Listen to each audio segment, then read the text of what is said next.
Members, we have a quorum. The Manpower panel meeting is called to order. Agenda item number 1, confirmation of minutes of the previous meeting. Paper CB2 1316, stroke 1213. And there is no proposed amendment so far. So shall we confirm the minutes? Information paper issued since the last meeting. There is one, the administration's response to Mr. Tang Ka-piu's letter in respect of reserve and standby, and you can look at the paper.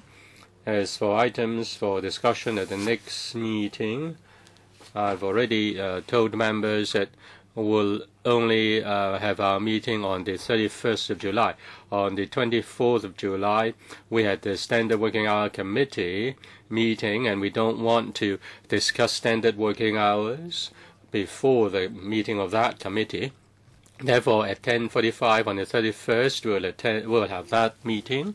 The next meeting, there are two items. The first one is review of continuous contract requirement under the Employment Ordinance. The administration will update us on the issue of continuous contract. The second item for discussion is the progress of the work of the Standard Working Hours Committee. If members don't have any queries, let us move on to the discussion item. Let us invite the government officials and also the deputations into the chamber. 我哋跟住第4個議程就外籍家庭。Item 4, intermediary charges for foreign domestic helpers. The administration has a paper CB2 1356, 1213 bracket 03. The Legislative Secretariat has also prepared a fact sheet on employment agencies of foreign domestic helpers. Our meeting will last until 7. And we have 25 deputations coming to speak to us. Each will be given 3 minutes. And that will take up quite a lot of time. But still, we want to leave some time for discussion. So from 4:45 to 6:30, I hope we will deal with the first item, and from 6:30 to 7, we'll deal with the second item. Depending on the situation, I'll try to be flexible, but I hope that we can end our meeting at 7. The second item, second discussion item, to be precise, is the latest development of the employment service of the Labor Department, and that item will start at about 6:30. The officials attending our meeting are Ms. Queenie Wong. Correct me if I'm wrong. Ms. Queenie Wong, Acting Assistant Commissioner for Labor. Mr. Chen Cheuk-yan, Head of Trade Controls, Customs Excise Department. Mr. Lam Po-chun, Head of Trade Descriptions Ordinance, Special Planning Group, Customs and Excise Department. Mr. Daniel Fong, Assistant Secretary for Commerce and Economic Development. Mr. Park Yun-ong, Principal Immigration Officer. As for the deputations, each deputation will be given 3 minutes. Now please put on your earpiece. 0 is the floor channel, channel 1 is the Cantonese channel, and channel 2 is the English channel. So with earpiece, you can listen to the whole meeting. Can you, everyone okay with the earpiece? Yeah. And 咁我哋每個 All right. Each deputation will be given 3 minutes. Please make good use of your time, and after the deputations have spoken, I will ask the administration to reply. You can see that there are government departments, representatives sitting with us. There are 25 deputations, and each deputation will be given 3 minutes. 3 minutes. And the first is the Hong Kong Catholic Commission for Labour Affairs. Ms. Law, please. Now, the foreign domestic helpers come to Hong Kong far from their homes. They care for our elderly, our young people. Hong Kong women can contribute to the labor market. Therefore, the domestic helpers have contributed a lot to our society. And the FDH suffer a lot of exploitation. We've conducted a survey on Indonesian domestic helpers, and they have to pay high intermediary charges as high as $21,000. They come from poor places, and therefore they are unable to pay such high intermediary fee. The intermediary fee or the employment agency require them to sign payment or income receipts so that the employment agencies can deduct their wages and use these wages as intermediate fees. They may be brought to finance companies or loan companies, lending companies, and force them to borrow money. And then the intermediary or the employment agency also ask the employers to deduct wages and then pay the money into the account of the employment agency or the finance companies. This is an abuse. We know that the employment ordinance and standard employment contract have given protection to foreign domestic helpers, and the employment employment agency regulation only allows the charge of 1/10 of the salary as wages, as brokerage. So the $3,900 per month means about an agency fee of about $390. But many FDHs are charged 10 times or even more of such intermediary fees. Now, the domestic helpers do not complain because they're afraid that they may be dismissed by their employers. And there is the 2-week rule. The workers have to find a new employer if the contract is ended, and otherwise they will have to go back to their home country. Therefore, the domestic helpers dare not complain. They bear with it, and they suffer other kinds of exploitation. We hope that the administration will abolish the 2-week rule and give discretion to waive the visa fee for foreign domestic helpers, so that foreign domestic helpers who have a case with the relevant authorities can stay in Hong Kong and go through the proceedings before they go back to their home country. And there should also be a heavier penalty on the employment agencies, and employers should be warned that if they pay the wage short, they will be punished. Next is Mr. Kam of the New People's Party. Recently, the Philippine government prohibited the intermediary in Philippines to charge the domestic helpers for agency fees. In fact, the agency fees have been transferred to the employers. Some have to pay about $6,000 to $8,000 to Hong Kong employment agencies.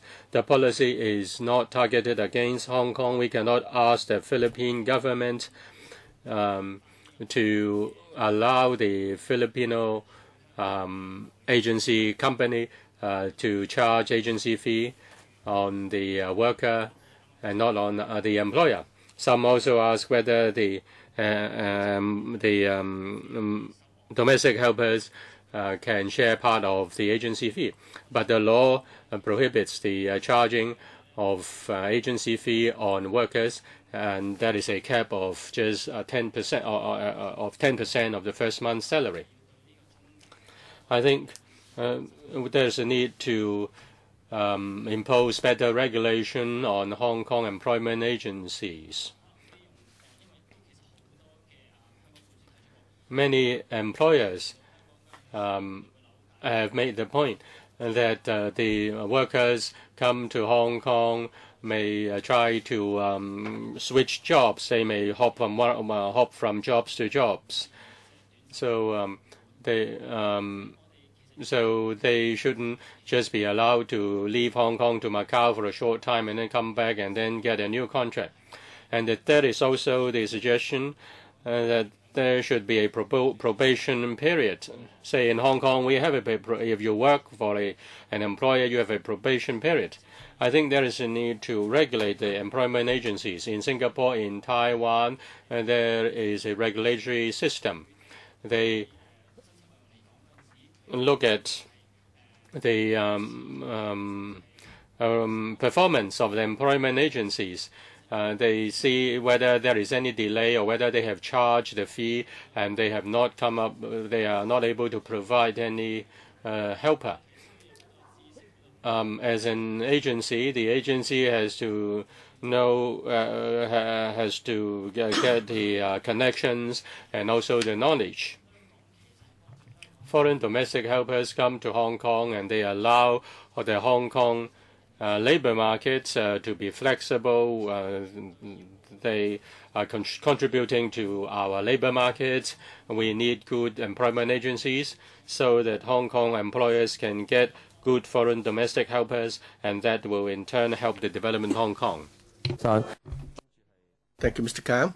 Next, Ms. Holly Helen from the Helpers of Domestic Helpers. Thank you. Good afternoon. Our organization provides advice to domestic workers, and about 135, an average of 135 cases are brought to HTH each month, and about 68% of this involves the charging of illegal placement fees. We all know, as mentioned earlier, that there's a law prohibiting charging of placement fees exceeding 10% of the first month's salary. But in fact, this is not being enforced. In our submission to the LegCo panel, we have provided details of the modus operandi being used by these agencies to circumvent the law. We have filed many complaints to the EAA, the body that regulates employment agencies, but sadly, like in their report, they mentioned that only 2 employment agencies' licenses have been revoked in 2012, which is very disappointing. Another hindrance is the statute of limitation. They can only prosecute employment agencies within 6 months of the offense, and many of the domestic workers would only file complaints after they have been dismissed, of course, because they want to protect their job. And mostly this would be after 6 months. And there's also the attitude passing the buck. And there seems to be a perception that this violation of the law happens only in the Philippines. And they're saying it's a problem that the Philippine government or the Indonesian government should tackle. But in fact, much of these illegal placement fees are being charged in Hong Kong. Even if they sign bogus loan agreements in the Philippines, the loan agreements are being enforced in Hong Kong. Many of the domestic workers themselves do not actually receive any money from the loan companies where they are referred to by the agencies. But every month for 7 months, like mentioned before, they have to pay 80% of their salary to these employment agencies. And there's an international convention by the ILO that the cost of migration should not be charged to domestic workers. And even in the Trafficking in Persons report of the U.S. state government, the recommendation is to, or they categorize this debt bondage as a form of human trafficking. So I believe that the Hong Kong government should institute laws and policies to better protect the foreign domestic workers in Hong Kong. Thank you. Yeah, thank you. Next, we have Ms. Dolores Balladares. Thank you, Mr. Chairman. Good afternoon. Many Filipino household service workers are paying the recruitment agencies both in the Philippines and Hong Kong between 50,000 pesos to 75,000 pesos, that is 10 to 15,000 Hong Kong dollars, and sometimes up to 120,000 pesos, which is 24,000 Hong Kong dollars. A huge amount of money that an ordinary worker doesn't have. To be able to pay the recruitment agencies, foreign domestic workers are forced to borrow money from lending companies with big interest, mortgage their properties, or sell them. In March of 2003, recruitment agencies in the Philippines that send foreign domestic workers to Hong Kong imposed a moratorium citing the dissatisfaction as to their share from what each foreign domestic workers pay in relation to what the Hong Kong agencies are getting. If foreign domestic workers are charged somewhere from 10,000 Hong Kong dollars to as high as 24,000 Hong Kong dollars, it can be said that the Hong Kong placement agencies are getting not only 390 Hong Kong dollars per foreign domestic workers, equivalent to 10% of the first month's salary as dictated by law, but much more. Because of big agency fee and overcharging, workers have no choice but to pay them and be indebted for many months and sometimes years because of the debt cycle. Some employers are doing illegal deductions from the wage of foreign domestic workers. Instead of giving directly the wage to the workers, employers opt to give a significant amount of foreign domestic workers' salary to the agency. This condition leaves the workers with almost no money to send back to their families. And helpers are always threatened by the recruitment agencies that if they don't pay them, the workers' contract will be terminated. At the end of the day, domestic workers are always in the losing end. With this problem, we are putting forward some recommendation. 1, the Labor Department shall strictly implement and monitor the prosecution of recruitment agencies that overcharge the workers. 2nd, revoke the license of any recruitment agencies that overcharge the workers and the employers. And lastly, prosecute the employers who are proven guilty of illegal deduction of helpers' wages. That's all. Thank you. Thank you. 跟住落去係 Mr. Robert. Next, Mr. Robert Gordon. Afternoon. Both the Hong Kong and Indonesian governments have set maximum fees recruitment agencies can charge. However, in reality, Indonesian migrant domestic workers pay fees that are well in excess in both Hong Kong and Indonesian statutory limits. Why is this?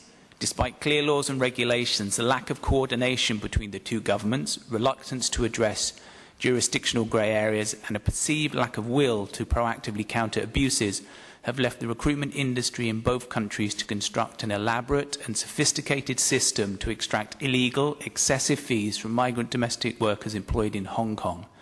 We should be clear about the result. The Hong Kong authorities are failing to exercise due diligence in line with its international obligations to prevent the trafficking of migrant domestic workers for labour exploitation and forced labour.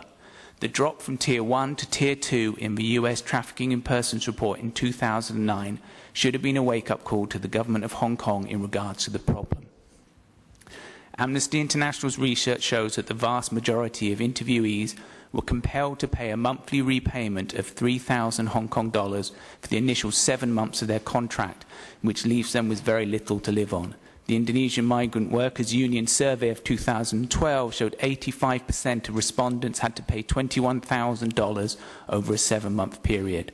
Thus, serious indebtedness due to illegal, excessive recruitment fees is common among Indonesian migrant domestic workers in Hong Kong and is a major coercive element of trafficking for forced labour.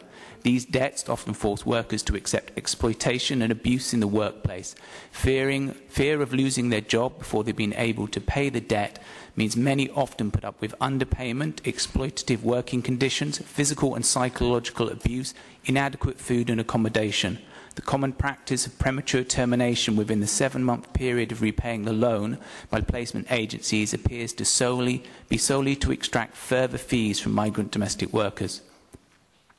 As the 21,000 Hong Kong dollar agency fee exceeds the legal maximum in Hong Kong, payment is diverted through diverse third-party schemes, including forcing migrant domestic workers to take out a sham loan through finance companies. Through this scheme, agencies can collect the illegal fees via the third party and therefore avoid breaking Hong Kong law on the 10% cap. Recommendations. Bilateral cooperation by the Hong Kong and Indonesian authorities that acknowledges the dual jurisdictional nature of migration and need for agreement of an overall maximum recruitment fee per individual, no matter where the fee is incurred or repaid. Maximum fees should be decided based on tripartite, that is, government, recruitment association and trade union consultation to ensure they are reasonable both in maximum amount and length of repayments. Government regulation and oversight of repayment scheme. Proactive investigations by the Hong Kong and Indonesian authorities on placement agencies that are operating and investigate credible accusations by migrant domestic workers and civil society, and as a matter of urgency, ratification of C189, the ILO Convention concerning decent work for domestic workers. Thank you. Thank you. 跟住係工黨趙一。 Next, we have Ms. Chiu from the Labour Party, which already sent in the written submission. Next, Ms. Wasianting. Majority of domestic workers are completed by policy government their country or origin, like Philippines and Indonesia, to through recruitment agency for their employment to Hong Kong. This is very true in Indonesian migrant workers. Newly arrived Indonesians are immediately taken to a financial agency, forced to take a loan, usually amount Hong Kong dollar 21,000, and ordered to give month repayment Hong Kong dollar 3,000 7 months. For those with the contract renewal with the pre-terminated contract, they should get their employment through the same agency who brought them Hong Kong. The agency charge against another fees equivalent 2 to 5 months salary to salary deduction. Hong Kong-based agency for employer also illegally to keep document like contract or passport of the foreign domestic worker to keep them typed up so that they can continue charge money for foreign domestic worker. Pilar recommend for Legislative Council through the panel on Manpower to A. Review the effectiveness of the implementation of the policy on placement fee for Hong Kong-based employment agency and then take necessary action to improve monitoring, investigation, and prosecution and agency filing the policies. B. Direct appropriate Hong Kong government agency to seek dialogue with their counterpart from migrant sending countries to address the contingents the agency in Hong Kong and country origin foreign domestic worker. Overcharging should be treated as labor trafficking, and thus joint effort government are imperative. Establish cooperation relation with the migrant organization and NGO working with the migrant to address overcharging, including information sharing and making financial, technical, and logistical resources available. Thank you very much. Thank you. The next presentation by Filipino Migrant Workers Union, Edmund Villamara. Yes, protect the foreign domestic workers from debt bondage. We ask that overcharging of employment agencies should be stopped. For decades, the rampant practice of overcharging by employment agencies in Hong Kong, victimizing migrant domestic workers, have remained unsolved. Instead of acting proactively to curtail such illegal and outrightly immoral practice, the Hong Kong government, through its employment agencies administration, under the Labor Department, has remained ineffective in dealing with these widespread abuses. Currently, licensed employment agencies that are legally operating in Hong Kong are illegally charging migrants, mainly from the Philippines and Indonesia, by as much as 15,000 Hong Kong dollars to find a new employer and process their contracts. This is more than 38 times the legal fee that employment agencies are allowed to collect from workers. As the transaction constitutes violation of the law, agencies do not issue receipt. The amount these unscrupulous agencies are illegally collecting from the workers are separate from the fees they charge employers, now ranging between 7,500 to 9,000 Hong Kong dollars for each contract process. Many employment agencies are also offering employers a form of warranty or free of charge replacement if they are not satisfied with the migrant domestic workers. For every replacement, they will again illegally charge fee to the migrants. In the process, the employment agencies can illegally collect fees several times. Employment agencies are commonly colluding with moneylenders to exact more from the migrants. The moneylenders will provide a loan to cover the amount needed to pay the employment agencies, but with exorbitant interest rates as high as 60% per annum. Usually, no money will be given to the migrants, but they will be asked to sign the loan agreements. This vicious cycle of termination and rehire has put thousands of foreign domestic workers in debt bondage, where migrants work only to pay the illegal fees charged by employment agencies. This is modern-day slavery in Hong Kong. In view of these harsh and inhumane conditions of migrant domestic workers, we are putting forward the following recommendations. First, give the EAA enough power or authority to run after employment agencies who are violating the law with impunity. B, compel the EAA to take a proactive role by conducting investigations and, if possible, entrapment operations to prosecute abusive employment agencies. C, the EAA should not dismiss complaints simply because the migrant complainants are unavailable to provide receipts as evidence. This practice of outright dismissal of complaints because of the absence of receipts will only embolden the agency's abuses of the law. And lastly, create a venue for regular consultation and dialogue between migrants associations, unions, NGOs, and other institutions. Yeah, thank you. The next one is the association, the League of Indonesian Migrant Workers, Ms. Maufi Hidayati. Oh, Meilai. Oh, okay, sorry. Then it's She's not yet arrived. Indonesian Migrant Workers in Hong Kong, Aki, Ms. Ganika Diritiani. Thank you, Chairman. In Hong Kong, there are more than 40% of the domestic foreign helpers are Indonesians. We are poor. The Indonesian government has agreed with us that if we go out to work, we can raise our families in Hong Kong and raise our families in Indonesia. We spent several months learning Chinese in Indonesia. During the training period, we cannot contact our families, and we also charge different kinds of fees. When we come to Hong Kong, the Indonesian agency will ask the Hong Kong agency to go to a finance company or money lender in Hong Kong and then borrow and have a bogus loan, and then we have to pay the Hong Kong agency $3,000 per month for 7 months. They force us to sign documents. They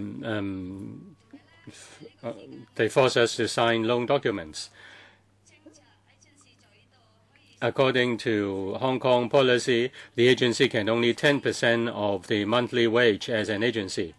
So obviously, the agencies are breaching the law. The government has to review its policy as to whether the policy is effective. The government should also review the policy to protect foreign domestic helpers. Our minimum wage is $3,920. And therefore, after deducting the agency fee, which is $3,000, we only have $920. They are not enough even for ourselves, not to say feeding our family. It's just like forced labor. We worked in Hong Kong. We want to make a living here, and if we are being exploited, it is just labor trafficking. In 2012, the government has agreed to meet the requirement of prohibiting human trafficking. The government has to recognize this fact of human trafficking and shouldn't allow that to happen. we urge the Hong Kong government to establish a link with NGOs to stop overcharging and deal with or combat the law-breaking agencies or law-breaking employment agencies. The government should prosecute the overcharging employment agencies and help the workers to recover the wages. Migrant Workers Union. Thank you, Mr. Chairman. Indonesian recruitment agencies exploiting weakness in the laws of Indonesia and Hong Kong to enrich themselves in their drive for profit. Our situation is not helped by the Hong Kong government's attitude that overcharging and debt bondage are concerned mainly for sending country governments. We have to beg to disagree. Hong Kong is where recruitment agencies get their payback in the form of compulsory wage deduction that include threat and harassment. There is a well-established practice among placement agencies of withholding our legal document upon arrival in Hong Kong and until we are able to pay up our debt. Indonesian foreign domestic workers are milked dry every time they renew their contract. Even when we are forced to terminate our contracts early for valid reason, we are still made to pay for the remainder of our loans within a period of 5 months. This situation has a condition where we are made to choose between bad employers and bad debt. In most cases, we choose the former and end up as a victim of human rights abuses in the hands of cruel employers. We believe the Hong Kong government can do a lot to help regulate placement agencies, even in Indonesia, and to mitigate our pitiful working condition here in your territory. We would like the Hong Kong government to tell our president that it should do more to limit the role of this agency in the deployment of Indonesian foreign domestic workers and to come up with policies and concentrate steps to allow direct hiring after the completion of our initial contract. It is also high time that a bilateral ban be imposed on wayward placement agency. Tighter law enforcement that does not put the burden of evidence gathering on the foreign domestic workers complainants should also be instituted. We also calling on the Legislative Council to recommend to the national government of People's Republic of China to ratify the ILO Domestic Worker Convention C1X9. This will directly benefit us as we know that the C1X9 has a provision on the regulation of recruitment agency. Thank you. Thank you. The next is Mr. Aaron Saradoy, Program Coordinator for Asia Pacific Mission for Migrants. Thank you. Thank you very much, Mr. Chairman. We believe that the biggest issue at hand on placement agencies in Hong Kong is their covert practice of overcharging FDWs through a well-entrenched system of illegal collection of fees and debt bondage arrangements among FDWs. Overcharging among Filipino and Indonesian FDWs possess a commonality and generally proceed along the same lines. Both governments of the Philippines and Indonesia also do not allow direct hiring. The current policies of the Hong Kong government in regulating placement agencies and redress mechanisms as are available operate mainly on the assumptions that overcharging by agencies occur only in source countries and that expressly prohibiting it in Hong Kong is a sufficient measure to address the concern. This is not the case. Policy gaps in the regulation of placement agencies need to be filled in by the Hong Kong government in order to substantially reduce, if not totally eliminate, the former's illegal and unconscionable practices, and to afford FDWs maximal protection under Hong Kong laws and international norms on human rights. In this regard, we respectfully recommend to the Legislative Council the following points for consideration.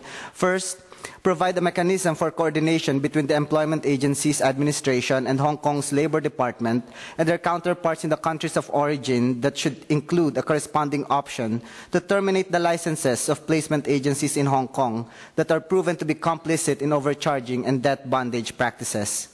Second, eliminate irrational evidentiary requirements from FDW complainants in the prosecution of cases of illegal exaction of fees within Hong Kong territory. Third, in bilateral negotiations between the Hong Kong government and source countries on the deployment of migrant workers in Hong Kong, arrive at clear-cut provisions against overcharging and debt bondage in bilateral negotiations. And finally, recommend to the National People's Congress of the People's Republic of China the ratification of the ILO Domestic Workers Convention, or C-189. Thank you. Thank you. The next one is Ms. Cynthia Tellas, yes, the General Manager of the Mission for Migrant Workers. Thank you. Thank you, Cynthia. Mr. Chair. Lest we forget, recruitment agencies in sending countries cannot send domestic workers without their principal agencies in Hong Kong. Employment agencies in Hong Kong collect excessive placement fees with no official receipts given to foreign domestic workers. Usually, the job seekers, they're so desperate into signing loan contracts with lending companies that require them to pay 4 to 7 months of their wages, illegally confiscate their passports and original contracts, at times the Hong Kong ID cards, and harass both foreign workers and their employer. In some cases, employers are forced to terminate the contract to avoid the harassment. Some employers, on the other hand, reinforce the practice either by directly deducting the monthly loan payment from the foreign domestic worker's salary or by reminding the worker to pay the agency fees or loans incurred as placement fees. These are per instructions of agencies to employers, and this despite the fact that employers themselves have already paid items being collected from the foreign domestic workers. Despite this rampant overcharging by Hong Kong employment agencies, there seems to be no decisive move by government bodies, specifically the EAA, to investigate, put on trial, and prosecute the erring employment agencies. Defrauded migrant workers who eventually file complaints at the EAA against these agencies usually encounter difficulties in pursuing their cases. First, the burden of proof lies with the defrauded migrant worker. EAA requires complainants to produce documentary evidences, such as receipts, for their cases to prosper. On the other hand, EAA seems to assume a passive role, compelling agencies to produce the evidences only if the complainant suggests a probability in their testimony. There's no aggressive investigation. Second, numerous cases fall beyond the 6-month statutory barrier, making the complaints worthless. Third, EAA turns down some of the complainants and instead recommends them to file their cases at the Consumers' Council or the Small Claims Tribunal. In the light of the difficulties mentioned in pursuing cases against culpable employment agencies, the Mission for Migrant Workers put forward the following recommendations. Review the role and authority of the EAA to give it more power to actively pursue cases against erring recruitment agencies. To come up with procedures and mechanisms which would make EAA more accessible for foreign domestic workers victimized by these unscrupulous agencies. And third, create mechanisms for the regular discourse between the EAA and foreign domestic workers organizations and service providers as a means of feedback on problems and matters related to employment agencies. Thank you. Thank you. The next one is Annie, spokesperson for the Asian Migrant Coordinating Body. Thank you. Thank you, Mr. Chairman. Hong Kong employment agencies may lawfully charge a commission of no more than 10% from a foreign domestic worker's first month salary, which should be 392 Hong Kong dollar only. An employment agency that charges more than this is liable upon conviction to a maximum fine of 50,000 Hong Kong dollar. Despite these provisions, foreign domestic workers experience rampant problem of overcharging, not only to new arrivals, but also for those already working in Hong Kong. Overcharging is done through various modus operandi that skirt the law, and unfortunately, there is no effective mechanism or process in place to monitor the practices of employment agencies, ensure their adherence to existing laws, and prosecute offenders. With newly arrived migrants, it is done in collusion with their counterpart agencies in the country of origin, mainly Philippines and Indonesia. Upon arrival, domestic workers are immediately taken to a finance agency to force them to take out loan, but unfortunately the money is being collected by the recruitment agency. Domestic workers are left with loan that we have to pay monthly, and in the case of Indonesia, we have to sacrifice 85 to 100% of our first 5 to 7 months income to cover the so-called loan. Foreign domestic workers whose contracts are prematurely terminated by the bid of Hong Kong employment agencies to pay excessive fees as high as 15,000 in order to get a new job. No receipts are issued by for this overcharge payment by the recruitment agency. To ensure the collection of the excessive fees, Hong Kong-based employment agency confiscate the passport and also employment contract of foreign domestic workers.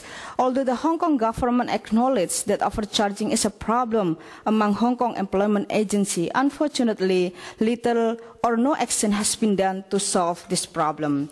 Victims of overcharging feel discouraged in pursuing complaints against employment agency. In the experience of migrant organizations and migrant-serving NGOs, complainants are usually required to produce evidence in the form of receipt, which is none. Unfortunately, recruitment agencies do not issue any receipt in this case. We therefore urge the Hong Kong government to 1. Give due diligence in the investigating complaints of overcharging and effectively prosecute those found guilty of such act. Reforms should be done to make it more conducive for complainants to air their grievances. To investigate and prosecute money lending agencies and other entities that connive with these employment agencies to ensure their collection of the fees. And number 3, institute a mechanism for regular consultation on the implementation of policies Hong Kong government employment agencies of foreign domestic workers. This regular consultation should be transparent and should involve migrant organizations and also NGO. Thank you. Thank you. The next speaker is Ms. Edwina Santoyo, Executive Director of Bethune House Migrant Women's Refuge. Thank you. Thank you, Mr. Chairman. Other groups have already shared the range of fees that recruitment agencies charge from foreign domestic workers, the different modus operandi of recruitment agencies to circumvent the law, and how the money lending agencies dupe foreign workers of their hard-earned money because of fictitious loans. I would like to focus on the connivance of the recruitment agencies, money lending agencies, and employers. Agencies instruct employers to make sure that the worker religiously pays the loan. To ensure, employers will open a personal account in an ATM under the name of the worker. The employer deposits the monthly wage into the account but withdraw the money using the ATM the same day and illegally deduct the payment for the fictitious loans and give the remaining amount to the worker. Or the employer automatically deducts the agency fee from the worker's wages and pay the money lending agency directly. If the worker refused to allow this arrangement, this would lead to termination of the employment contract. During conciliation meetings and court hearings, the worker often loses their claims for illegal deduction of wages because the labor and labor tribunal presiding officers often treat this as a personal loan, so it's the responsibility of the worker to pay back the loan. The labor and tribunal officers legitimize the collection of payments for the loan by the employers on behalf of the recruitment agency and money lending agencies. This results to a cycle of debt bondage as the worker only works to pay the exorbitant fees that the recruitment agencies charge from each applicant. In this regard, Bethune House recommends for the Legislative Council through the panel on Manpower to strictly monitor, investigate, and prosecute agencies that violate the implementation of the 10% policy on placement fee for Hong Kong-based employment agency. Prosecute employment agencies that arrange foreign domestic workers to take out a loan to pay the recruitment fees. And lastly, to expand the jurisdiction of the employment agencies administration to cover the connivance of the recruitment agencies, money lending agencies, and the employers. Provide free legal services to victims of overcharging, especially those who need legal representation. Thank you. Thank you. Next, we have Ms. Lian Chan from the Liberal Party. Thank you very much. Right now, we have more than 300,000 foreign domestic helpers in Hong Kong, more than half of which are from the Philippines. The Philippine government recently had banned intermediaries collecting charges from the domestic helpers working overseas. As a result, the fees are transferred on to the local employers in Hong Kong. The fees have now gone up from $4,000 to $5,000 to $8,000 or even more than $10,000, which shows that the government's policy regarding the intermediaries are lagging behind the times, so that unscrupulous intermediary companies can make use of the gray area. According to the 300-odd complaints received by the EAA, 70% were about excessive fees being charged, but only 2 such intermediary companies were being prosecuted and the license revoked. The Liberal Party's concerned group believe that the government should really seriously consider the 300,000 families affected, and we should also liaise with the counterparts in the Philippines regarding the question of overcharging of intermediary fees. Only when there is a supply between balance between supply and demand can the problem be resolved. Many families require the help of foreign domestic helpers because they have senior citizens at home or people who are chronically sick. And the people require to be taken care of. And as a result, I think the domestic helpers from the mainland may be more capable of doing the job because they better understand those they take care of because of they share the same common culture and language and so on. And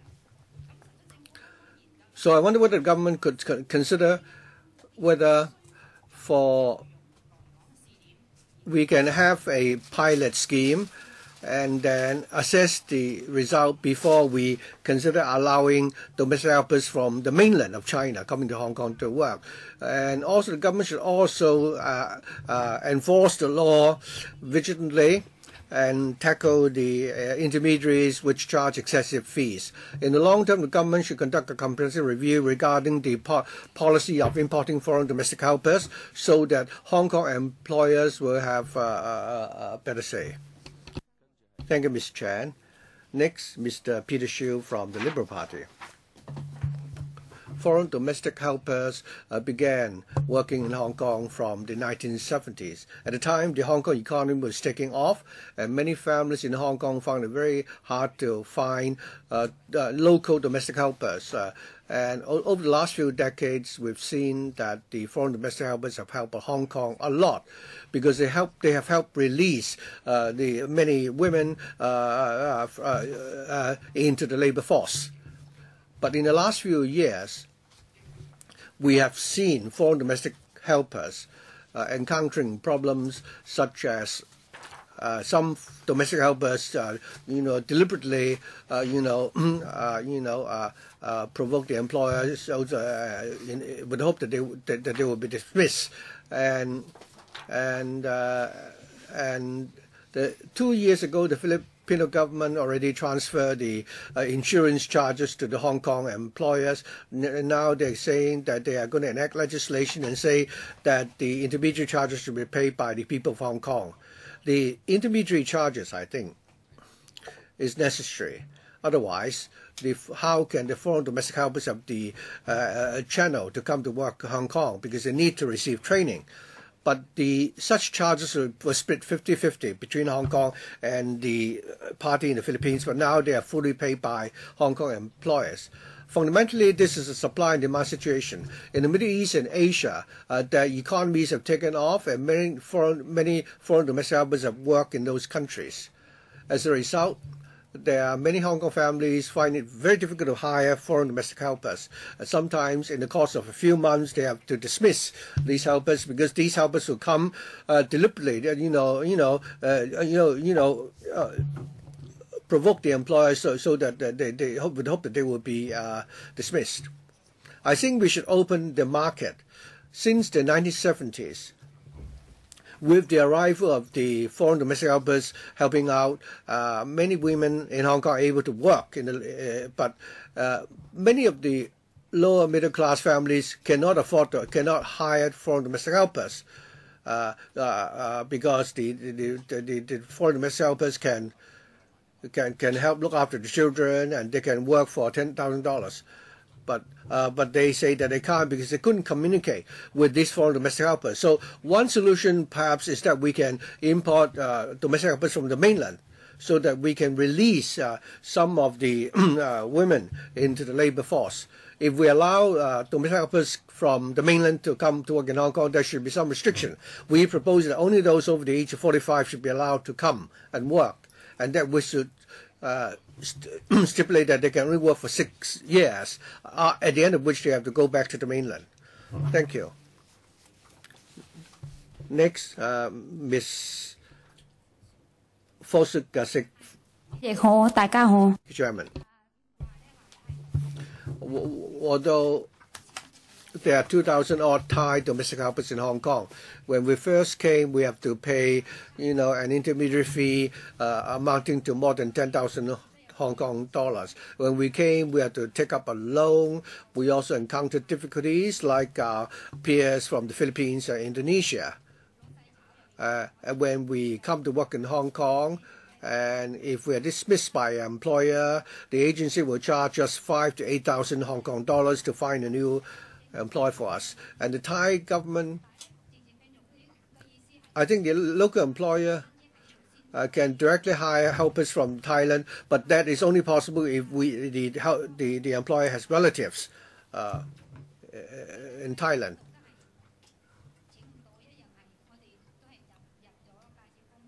But very often we will have to go through the employment agency and we have to pay the fees. We hope that the Hong Kong government will allow employers in Hong Kong to directly recruit helpers from Thailand.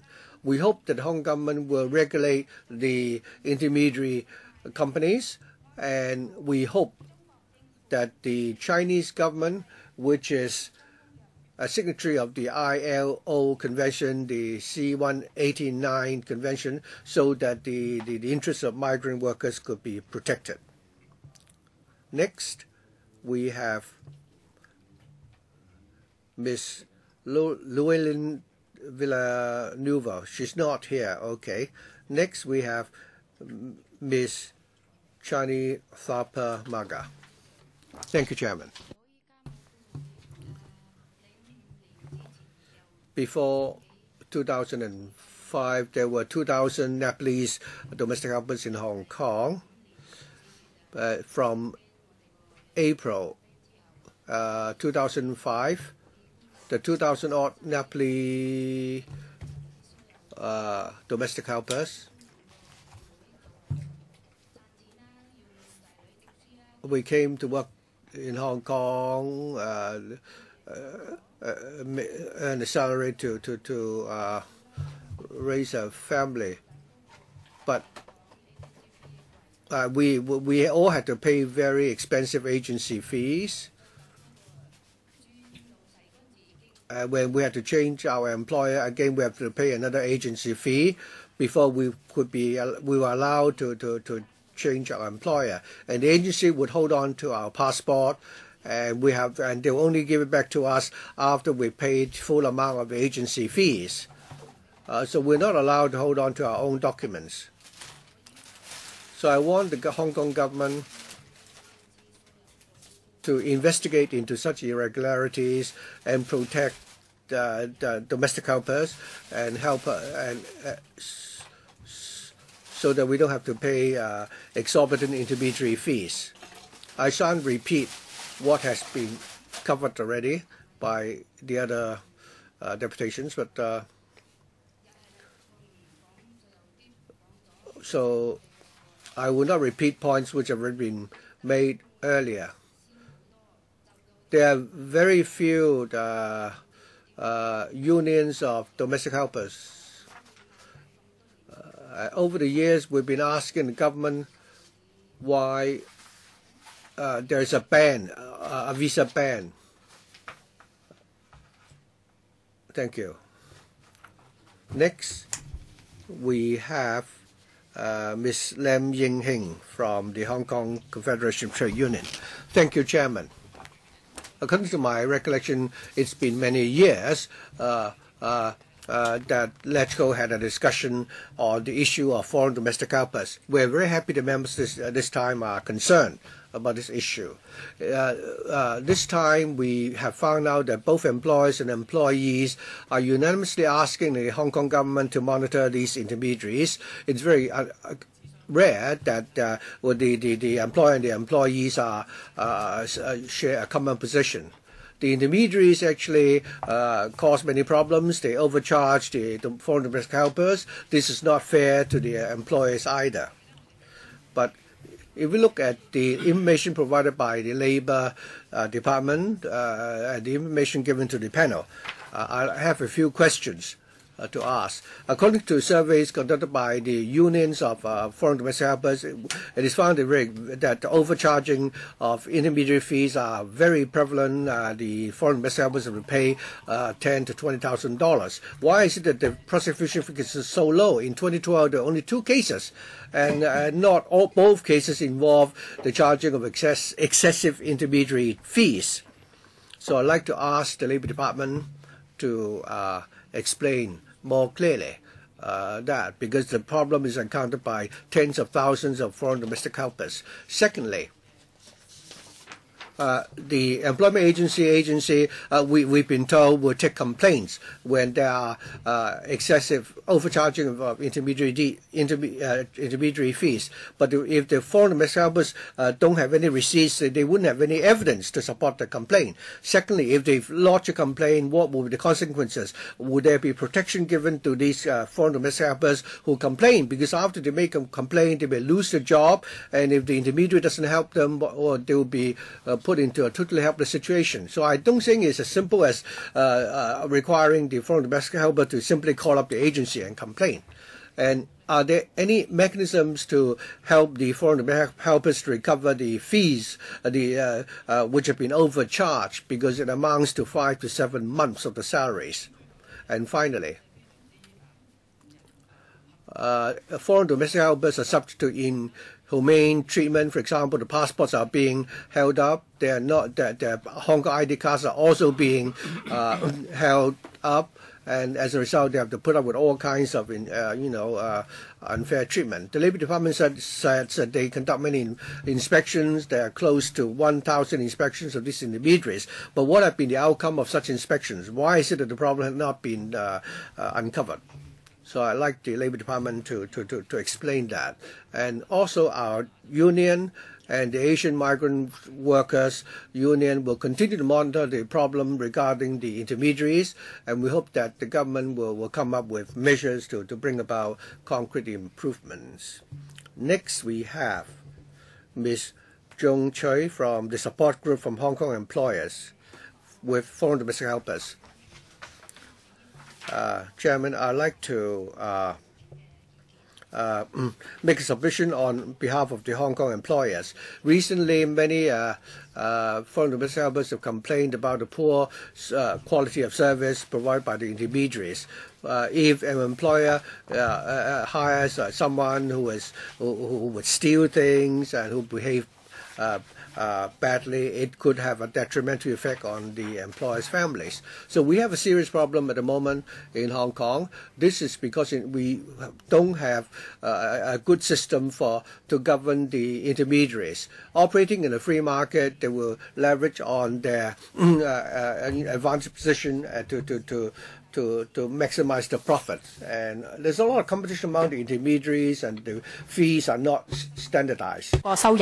In order to increase their income, many employment agencies concealed bad working records of their helpers, and they recommend helpers which have bad performance records, and some even provide different domestic helpers different helpers who are different from what is in the agreement or invoice. Some employers want to get some money back from, or rather, some employment agencies want to get the fees and charges from the workers, and they even ask the employers to deduct the wages from the workers and pay the employment agencies. Recently, there is also the policy of prohibiting the employment agencies in Philippines from charging the workers, and therefore the fees are transferred to Hong Kong employers. Now we can see that the problem is getting more serious, and there is no quality assurance in respect of supply of foreign domestic helpers. As employers, we have no way to make our complaint. We therefore propose that there should be a merit system or the merit point system to regulate the agencies.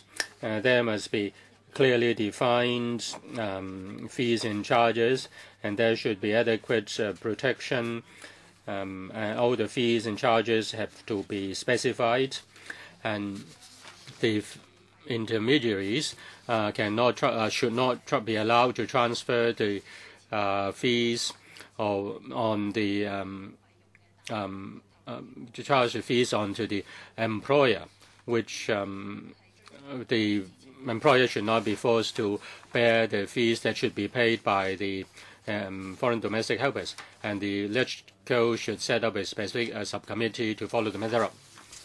Thank you, Ms. Choi. Next is the Justice and Peace Commission, but there is no representative from that organization, but they have a written submission. Next is Ms. Po Lai Wan of the Hong Kong Federation of Asian Domestic Workers Union. Good afternoon, Mr. Chairman. In Hong Kong, there are nearly 300,000 foreign domestic helpers in Hong Kong. When they come to Hong Kong before they come to Hong Kong to work, they have to work through the employment agencies. Employment agencies in Hong Kong and also overseas impose heavy charges on them, and they overcharge the workers. That is a serious problem. Foreign domestic helpers are not the only victims. Many Hong Kong employers also suffer because of the lack of transparency of the system. They pay very high fees, and only the employment agencies get most of the benefit. Employers and employees are both victims of this situation. Hong Kong employers and Hong Kong people also suffer exploitation at the hands of the employment agencies. The employees should work together with the employers to combat these unscrupulous employment agencies. The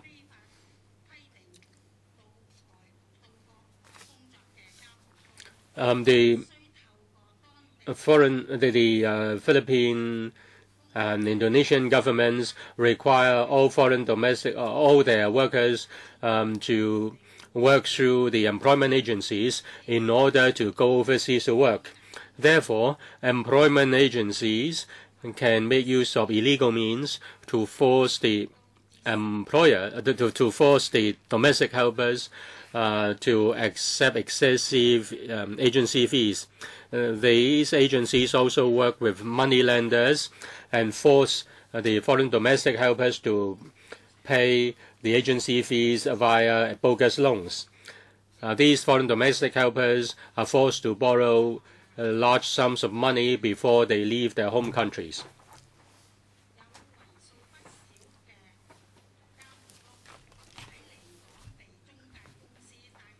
When foreign domestic helpers come to Hong Kong, they are brought by agencies to the money lenders to borrow money.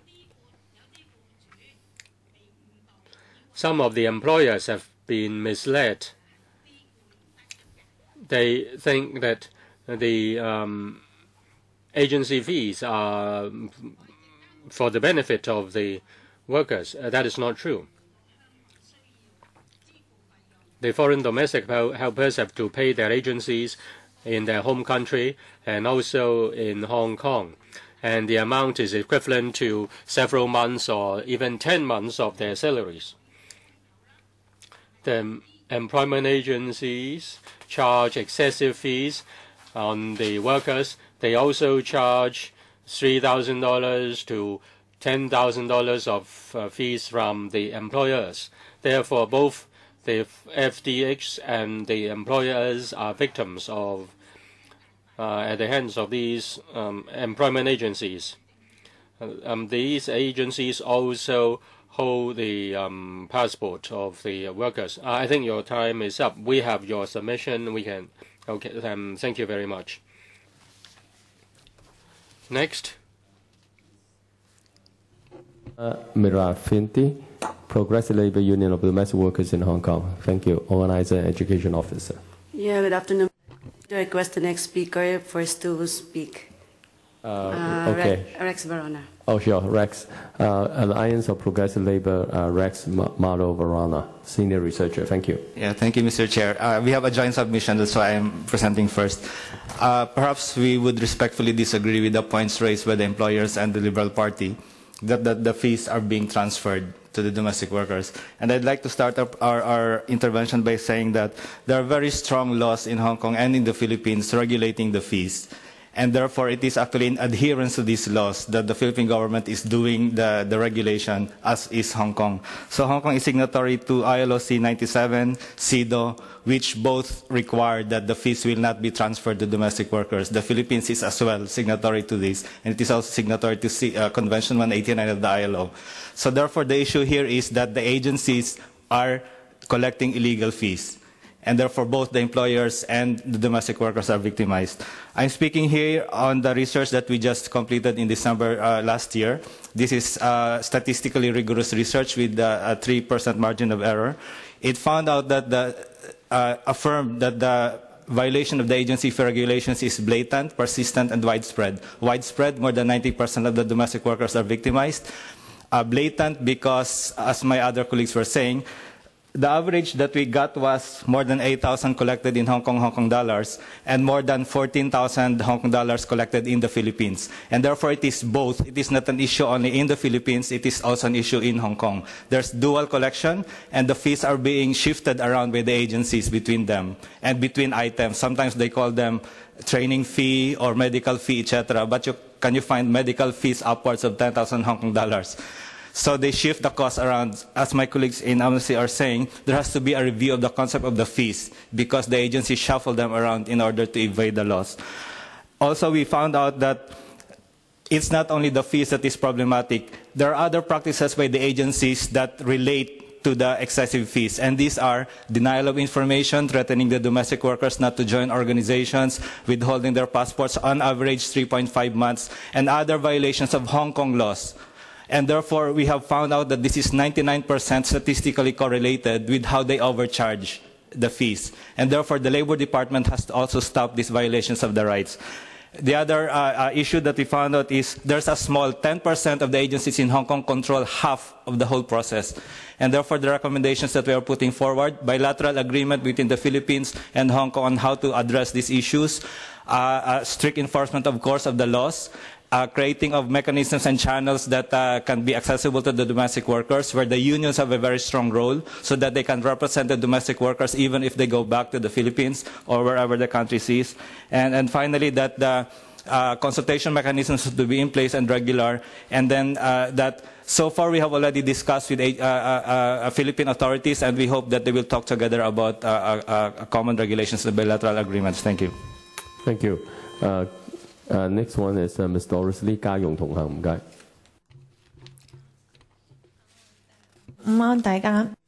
Good afternoon. I'm Doris Lee of the Open Door. I hope that the government will regulate the employment agencies. The Hong Kong government will work with the Philippine government and also Indonesian government, and also governments where the foreign workers come to regulate these employment agencies. The profits are shared by the employment agencies. These employment agencies, both in Hong Kong and overseas, work together to exploit the workers.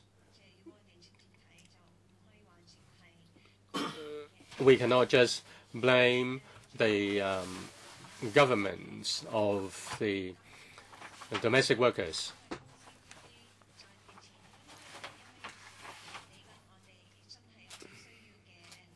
The employment agencies charge the employers, and they should provide the relevant service. The government, the Hong Kong government, therefore, has the responsibility to look after the Hong Kong employers, the Hong Kong government also has a responsibility to look after the foreign domestic helpers who are working here.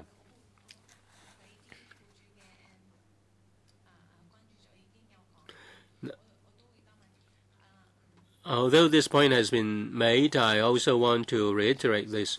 We pay the agency fee, but we don't know how the agency fee is shared among the employment agencies, and we really don't know why the employment agency charges us $4,000, $7,000. Now, when a worker has arrived, and if we found that the worker is not able to perform, then we are in a impasse.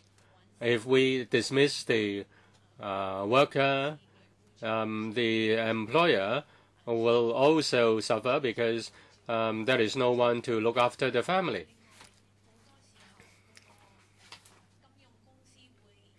And also the moneylender or finance company may call up the company and try to find the worker, or even try and even contact the employer to recover the bogus loan. And we really feel unsafe. Thank you. Thank you, Ms. Lee. You have something to supplement because you should have 3 minutes, but you said the joint submission, so you have something to supplement. So I will give you another 3 minutes, Ms. Lula Marafante. Thank you. As my colleague here has presented, we have some from April, May, the union and the Alliance of Progressive Labor in the Philippines have efforts. We have we conducted meeting with the POA administrator and the committee chair of the overseas Filipino workers, and with the Labor Department and with other trade unions back in the Philippines. And also here in Hong Kong, we conducted meeting with the Consul General of the Philippine Consulate and the LABAT, our labor attaché, and with the trade unions and the International Domestic Workers Network. And we conducted also 2 press conferences regarding with this, in relation with the research. So in parallel with the action, the Philippines, to come up with a solution, we'd like to request and ask the Hong Kong government agency to have a substantial discussions to find solutions on the problem of recruitment agencies. Thank you. Thank you. 咁頭先就有25個團體係已經表達。25 organizations have given their views and led the officials to reply to the various issues. And then I open the floor to members. Hon TANG Ka-piu, Pan Siu Ping, and Ann Cheng are in the queue. I think there are several issues. One is the EAA, supervision of the employment agencies. The other is in relation to how far the trade descriptions ordinance can help if the employment agencies are not able to come up with workers who are not in line with the descriptions in the contract. Maybe I just give the floor to the Assistant Commissioner of Labour first. Thank you, Chairman. Today we've heard the submissions from both the employers, the domestic helpers, and the intermediary agencies. Perhaps I will first respond on behalf of the Labour Department, and my colleagues can also supplement. We understand your concern because this is something which involves the works of different departments. Having heard the submissions, we'll certainly go back and consider your comments to see how we can bring about improvements. From what we've heard, I would like to make a response. Regarding the overcharging of intermediary fees, the government attaches importance to the regulation of such intermediaries. We, through licensing, inspection, surprise inspection, prosecution, publicity, and education, we resort to all these channels to tackle the unscrupulous practices. We will not allow any intermediary agencies charging excessive fees from the job applicants, that they can only charge 10% of the first month's salary of the foreign domestic helpers. We've heard some employers illegally deduct wages from the workers and then transfer them to the intermediary or to a third party in payment of loans, and that is illegal. Maximum penalty will be a fine of $100,000 and imprisonment. So I'd like to appeal to the employers not to break the law. If the domestic helpers are being exploited, we will encourage them to report and do not condone such illegal practices. If there's evidence to show that the intermediaries are aiding and abetting the employers to pay the foreign domestic helpers at a salary that is lower than the stipulated amount, the Labor Department will consider revoking the license of these intermediaries or refuse to renew them. One union representative asked why, having heard so many of such complaints and our prosecution figures are so slow. I'd like to explain that last year the EAA received 77 complaints against intermediaries. Only 44 concerned excessive intermediary fees. Every time we receive such complaints, we would conduct investigations. However, it is a regret that sometimes there are insufficient evidence or the helper is unwilling to testify, and because of that, we are not able to have a successful prosecution. Last year, we had successfully prosecuted one employment agency and revoked its license for charging excessive fees, and that foreign domestic helper was able to recover the amounts that was overcharged. So we hope that foreign domestic helpers, if they are being overcharged in the intermediary fees, they should complain to us. And we hope that the employers will support the domestic helpers to lodge complaints. For the employers, it is because we do not set a limit on the charges by the employment agencies. So in this case, the service provider will be the employment agency, the customer will be the employer. The employer, as a consumer, can decide which to use the service of any employment agency, and if they find the charges unreasonable on the part of one agency, they can go to another. If the employment agency contravenes the ordinance, then they can report to the Labor Department. Regarding arguments over charges of the agencies withhold the poor track record of the helpers, the employers can seek help from the Consumer Council. Later on, our colleagues from the Excise and Customs Department can also further elaborate. And the Immigration Department can also supplement as well. Mr. Fong or Mr. Lam? Thank you. Our colleagues from the Labor Department already said that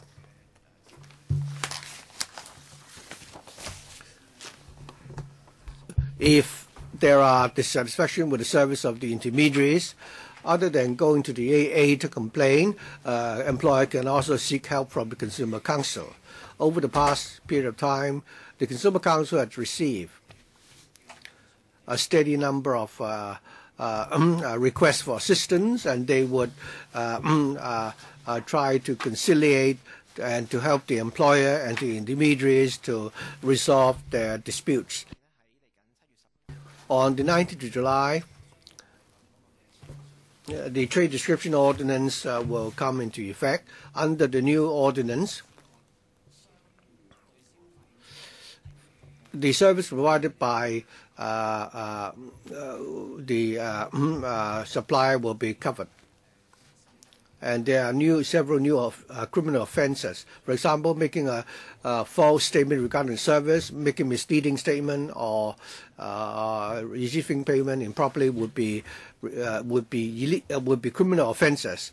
So if the employer of domestic helpers in future, as a consumer, when they face if they had a problem regarding the service rendered by the employment agencies, and if then they can complain to the Customs and Excise Department. The C&E Department will then investigate and see whether or not enforcement actions are warranted. Anything that the Customs and Excise Department would like to add? The Trade Description Ordinance only applies to products or goods. So so far we have not followed up on any specific case. When the new ordinance is being implemented, we will, as Mr. Fong suggested, we would, based on the facts of a case, follow up on whatever complaints or cases which are brought to us. Mr. Park. Having heard all the deputations, I'd like to make a response. Regarding the 2-week rule, apparently there's been a lot of concern. Well, actually, this requirement can help us maintain effective immigration control and prevent people from job hopping or prevent foreign helpers engaging in work which is not allowed in Hong Kong upon the expiry of the contract. And under exceptional circumstances, for example, if the former employer has migrated or passed away, or for economic reasons they can no longer afford to hire them, then we can exercise our discretion and allow them to stay on in Hong Kong to find another employer, and they won't have to leave. We've heard there was one question asked earlier regarding the 2-week requirement, and whether that has resulted in the foreign domestic helpers not daring to complain against intermediaries. Right now, there are other law enforcement agencies or the court which require foreign domestic helpers and visitors to assist us with our investigation or to give evidence. The Immigration Department will, in the light of each case, allow such persons to stay in Hong Kong to assist us with our investigation or to go to court to give evidence. Regarding the EAA, now, if indeed there are complaints from foreign domestic helpers and the helper is required to stay on in Hong Kong, our usual practice would be that we would consider allowing them to stay for a longer period.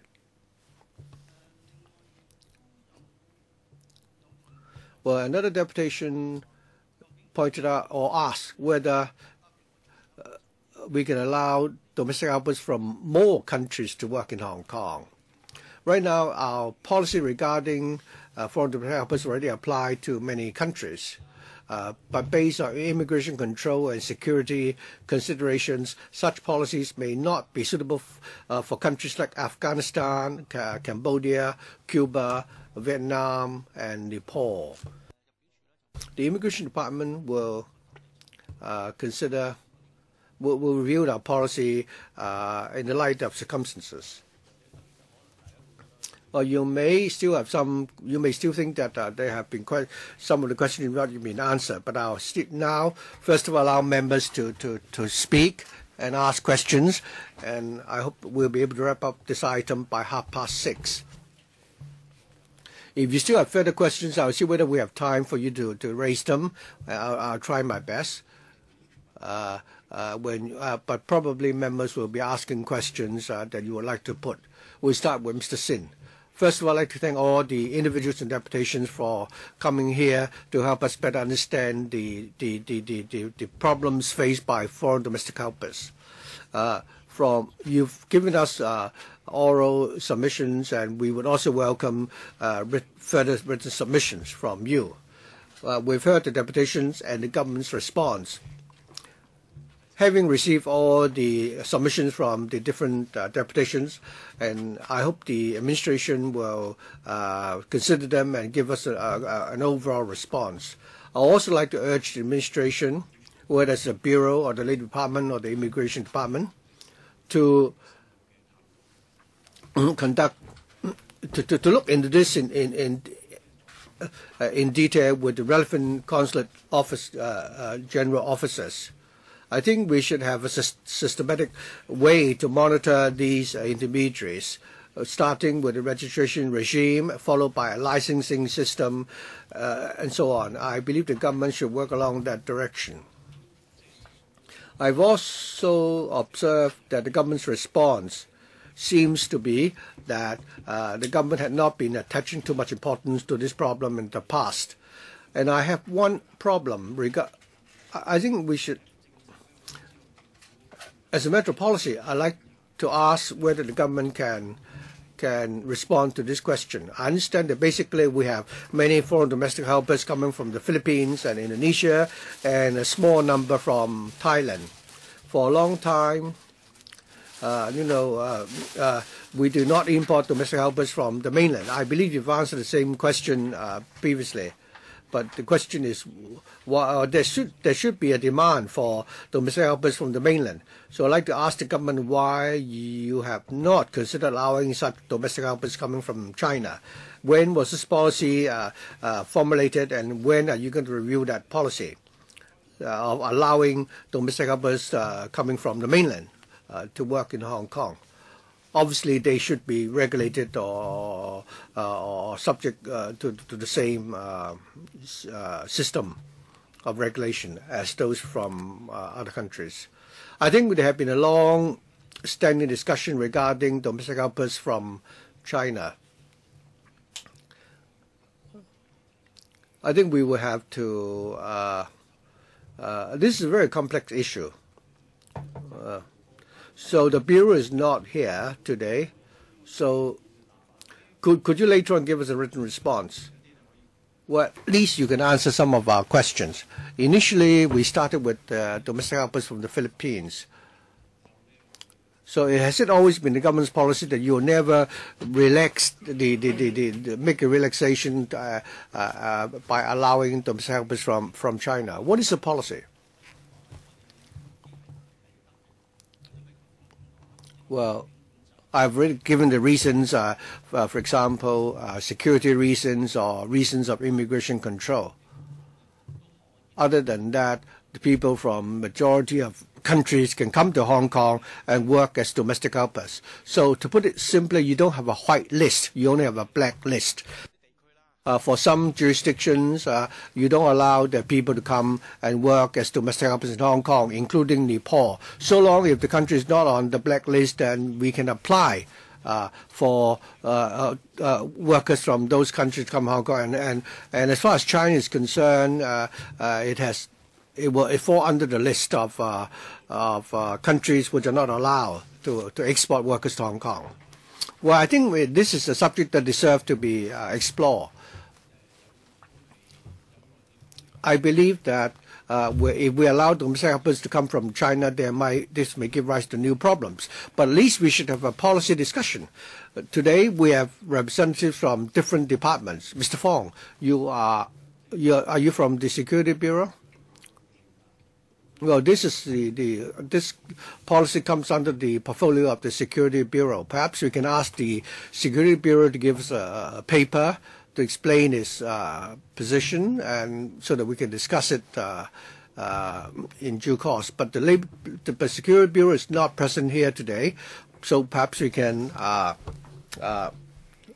tell them that we would like them to explain to us regarding why we can't import domestic helpers from certain countries. Someone also mentioned the visa ban against domestic helpers from Nepal. Outstanding item issue. Chairman, can we put it in the list of outstanding items, apart from writing to them? Tang Ka-piu. I have to declare interest because I have a foreign domestic helper. She comes from the Philippines. She has been working in Hong Kong for many years. Recently, I have a relative who has recently employed an Indonesian helper, and the relative paid about $7,000 or $8,000. The Indonesian worker came. In fact, this is the second time she came to work in Hong Kong, and she was very sad because she had to pay a loan. And I was told that before she came to Hong Kong, she had to sign a loan document in Indonesia. She didn't receive any money. But when she arrived in Hong Kong, she was given a repayment card or a cash card, and she was asked to repay the loan through a convenience store. And the money was to be paid into a bank account. I asked her whether she would like to make a complaint. I suggested I could help her. But she told me that she had to work through an employment agency to renew her contract. That was the requirement, or that is the requirement of the Indonesian government. Now, there is no such requirement by the Philippine government. That's really an unfair situation.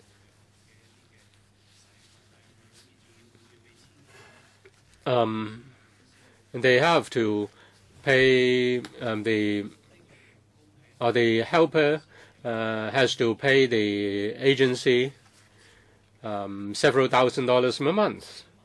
That's really unreasonable. We have heard many such cases. Say if the foreign domestic helper has signed a document in her home country before she comes to Hong Kong, and she is forced to repay the loan in Hong Kong, is it against the law?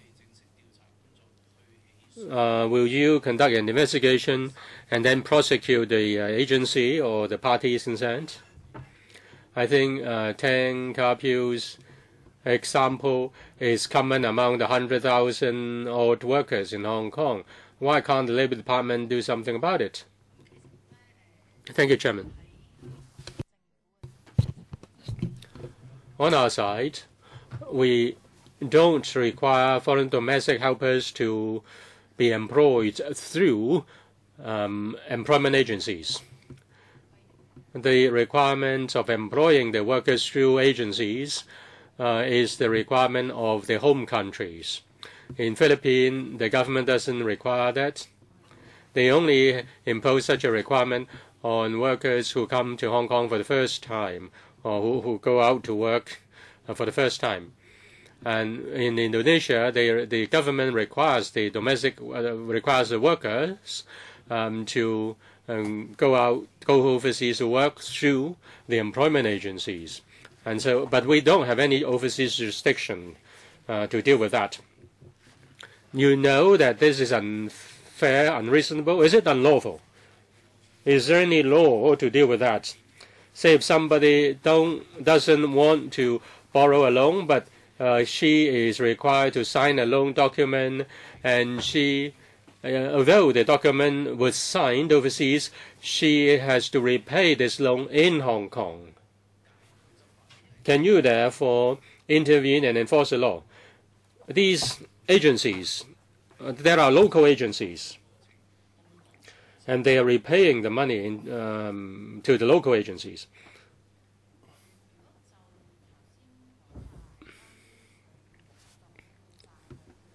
Now, if it is a loan, then it is regulated by the money lending ordinance. If the agency charges as an agency fee, then according to the law, the employment ordinance, the agency fee should not be more than 10% of the wage. But if the agency charges a fee by means of a loan via a money lender, the money lender collects the money from the worker and then pays the agency. That is still an agency fee. So have you investigated that? It depends on whether there is evidence.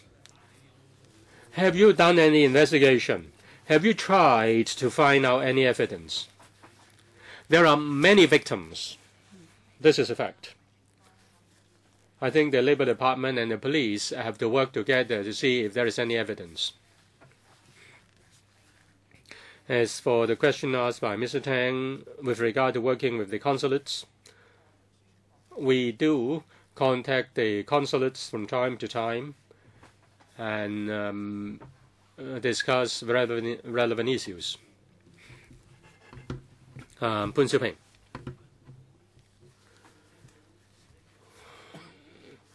I'm glad to meet the agencies, and I thank them for their views. Employers and employees are both of the view that the agencies are exploiting the workers as well as the employers. Now, it was said that there were 1,300 odd inspections of the employment agencies. Among these inspections,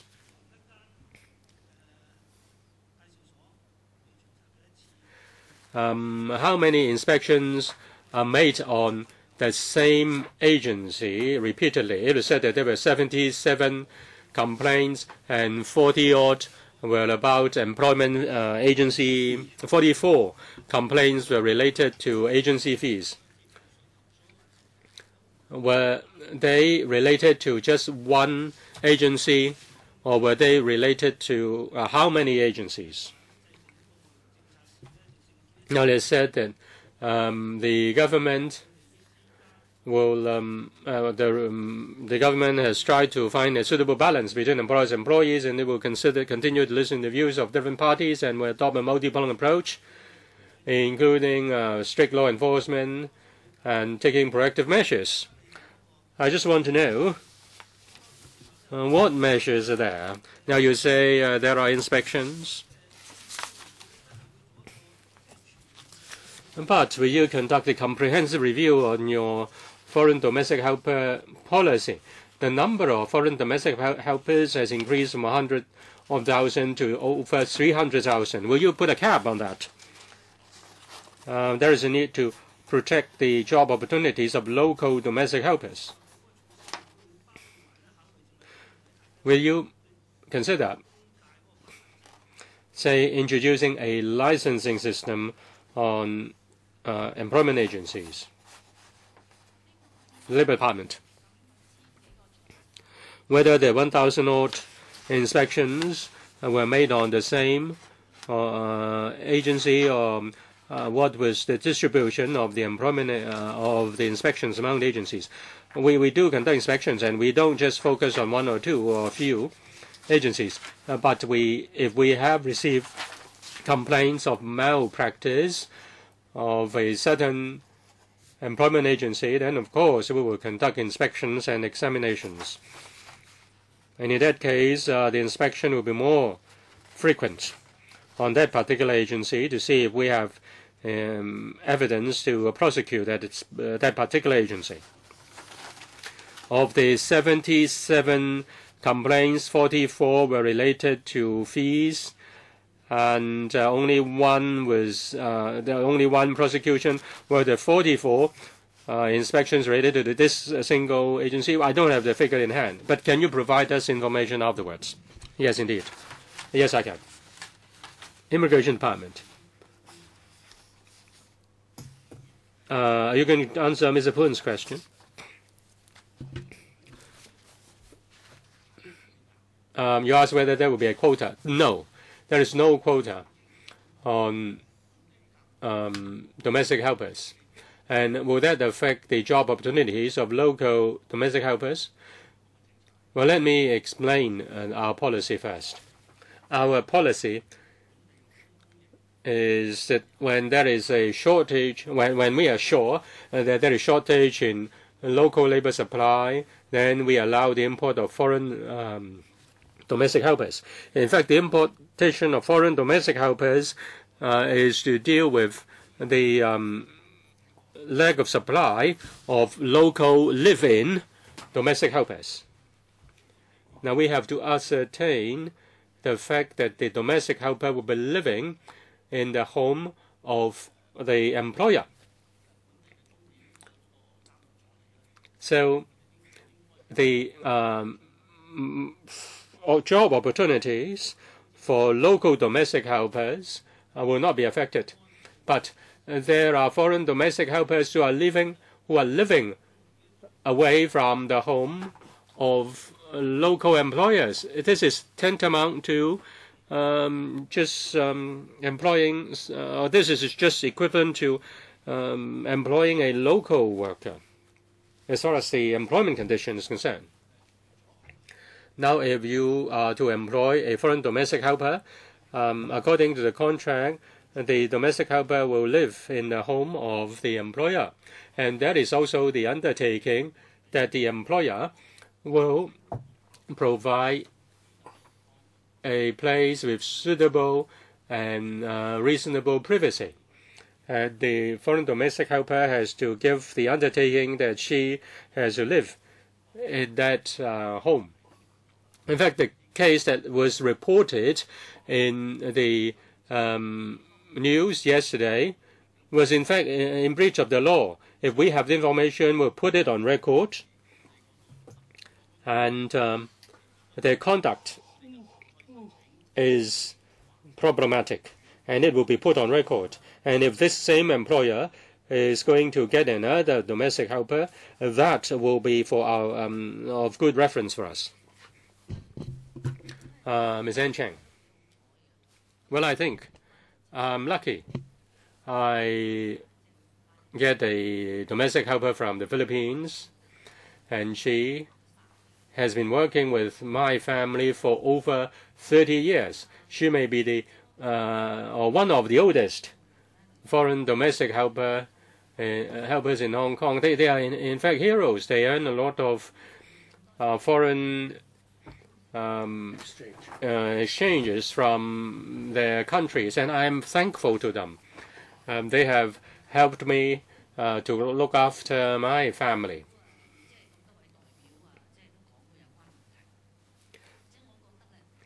Now, I have heard the problems raised by the deputations.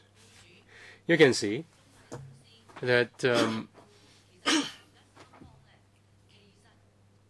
there are three parties involved: employers, employment agencies, and foreign domestic helpers.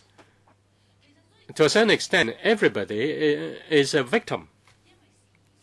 可能要作一啲嘢監管。Now, there should be suitable regulation. Now, last year, I got an additional domestic helper from the Philippines because the original domestic helper is getting old. I employed the domestic helper directly because I know her directly. She told me she pays 7,000 pesos in the Philippines, and she didn't need to pay any in Hong Kong.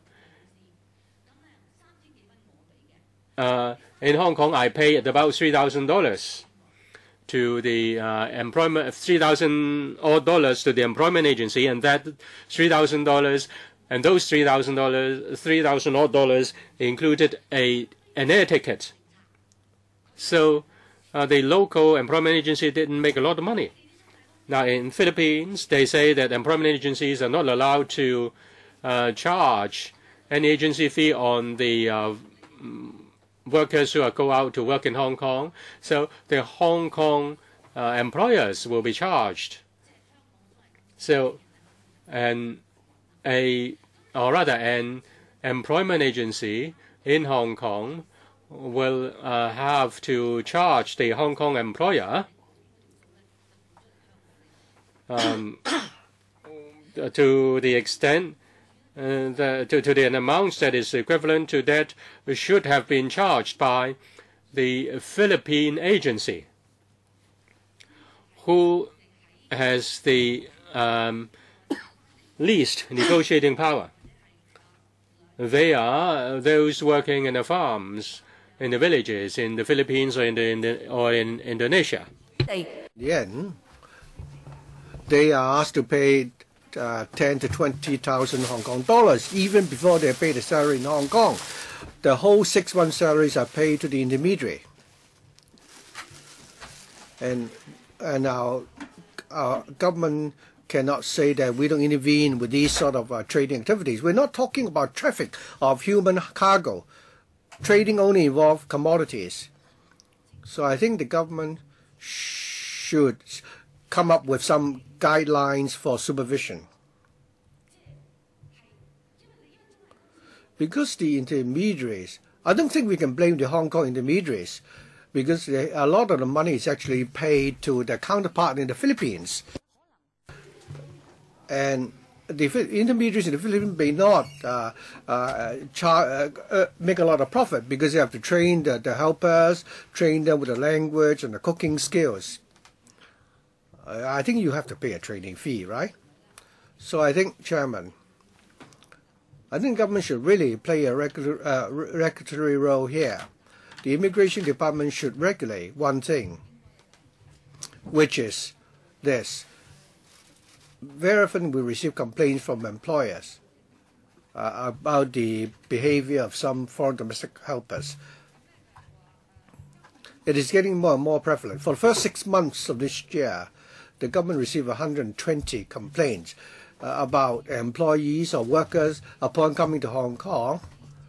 They would come up with excuses, claiming they are ill and so on, and ask the employer to give give them to pay them the passage back home and to pay them a 1 month salary. Well, of course, I can't blame the foreign domestic helpers. They are trying to work out a way to repay the loan because they have to pay 6 months of the salaries. So I don't know what's the number is. I don't know whether the Immigration Department can give us the information. If not, they can give it to us later on. I think we should come up with some guidelines for regulation. The intermediaries may not charge a lot or pocket a lot in the end. So we have to really address the issue and find out the truth. Otherwise, the party with the least bargaining power, namely the domestic helpers, would suffer. Could the Immigration Department give us those figures? First of all, I'm sorry that I'm not able to give you the figures now. The situation you described just now is something that we are aware of. We've also heard from some deputations saying that the workers sometimes deliberately try an excuse to force the employees to fire them. We've already stepped up our investigation. Now, when you have domestic helpers applying for a visa to come to Hong Kong, we would check whether or not they have changed employers over a very short period of time, and we'll find out the reasons why they changed their employers. Were they a victim, or were they really deliberately trying to force the employer to dismiss them?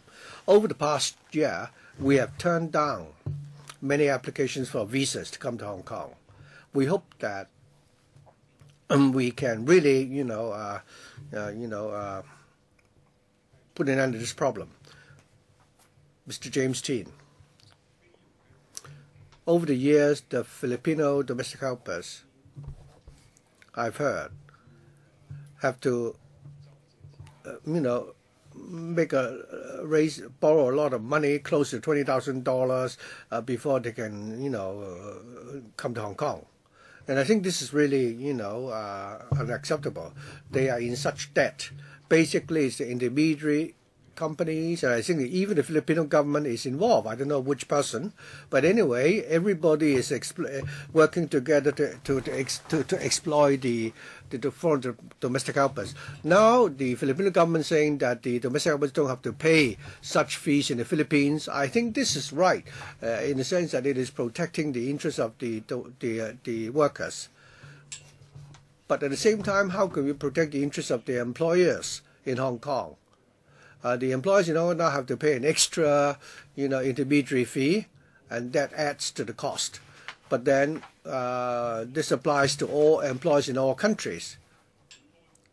For the employers to pay an extra month's salary in the form of intermediary fees, they may think that they are the first-hand employer. They pay so much intermediary fees to hire a domestic helper to work for him. and the worker would deliberately try to get herself sacked, before the 2-year contract, and the employer has to give him air ticket home, and the domestic helper will go to make a trip to Macau, come back to Hong Kong, and then find a different employer. So for the first employer, he shouldered the highest cost. He has to wait for a long time. He paid a lot of intermediary fees to hire another domestic helper. And when the new domestic helper arrived in Hong Kong, and when she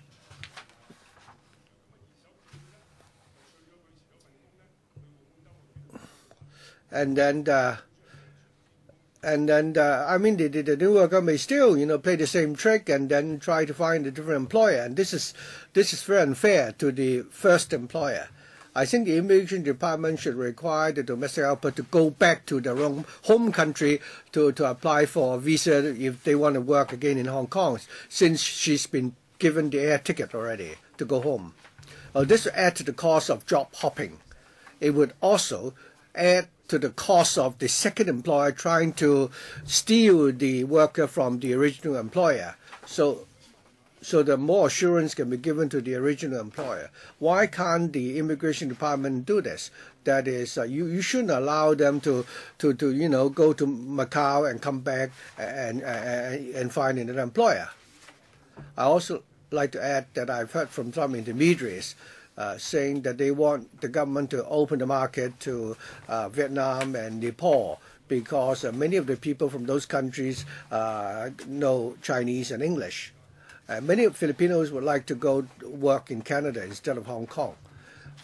And therefore, local employers would need to open up new markets. Or I'd like to ask the Immigration Department, why is that you still don't allow workers from those two countries to come work in Hong Kong? Mr. Teen, regarding the question why we allow the domestic helpers to terminate the contract before the full term, and yet don't require them to go back to the home country immediately. When we process the visa applications, we receive many requests from employers. The employers will write to us and say that I have an elderly person that has to be looked after, I have kids, or need to be looked after, my wife will be is pregnant, and they are desperately in need of a worker to help them. On the other hand, we understand that when the foreign domestic helpers come to Hong Kong, and if they lost a job, they would be under severe hardship. So on the one hand, we want to help the employer. At the same time, we want to help the domestic helpers to be able to find a new employer so that they can look after themselves. And that's why we've adopted a more flexible way to deal with such visa applications. I've also, when I answer Ms. Cheng's question, I already answered the question regarding the foreign domestic helpers deliberately trying to force to get themselves dismissed. We agree that this is something which happens sometimes. So when we process the visa application, we'll check whether or not the worker actually done that, and if there is evidence, we will turn down their visa application, in which case they will suffer a bigger loss. I can't accept that. The first employer has to wait for a few months for the worker to arrive. And if the worker wants to terminate the contract, the employer gives them a ticket, they should go home. Some of the workers deliberately try to get themselves dismissed. It's not the case that they don't have a job, and the original employer doesn't intend to dismiss them, except that they found a better employer or someone who will offer to pay them more. In this case, if they break the contract, they should be given an air ticket and go back home and then apply again. Otherwise, it would be very unfair to the first employer. Every day, other than workers who deliberately try to get themselves dismissed, there are many cases where they are genuinely being dismissed. So we would find out the reasons why they are dismissed or they want to leave the employer. when we deal with domestic helpers who are being dismissed, there are many such cases that we deal with every day. Occasionally, there are some cases which indeed involve they are deliberately trying to get the contract terminated, and we will deal with the situation in a flexible manner. Well, the situation is different now. The Hong Kong employer has to pay the fees for the intermediaries in Hong Kong and in the home country. Do you think that the employer will deliberately dismiss the workers? It's difficult to really differentiate between the two. I think the rule of the game should be such that if they're given the air ticket, they should be required to go back to the home country instead of going to Macau. Could you respond to the question about the air ticket? What's the point of buying them an air ticket if they only need to go to make a detour to Macau? Well, I think the air ticket is a requirement on the part of the Labor Department. Mr. Tin is saying that if the domestic helper is given an air ticket, she doesn't take that trip. So, do you have stipulation as to whether or not the money should actually be used to buy the air ticket?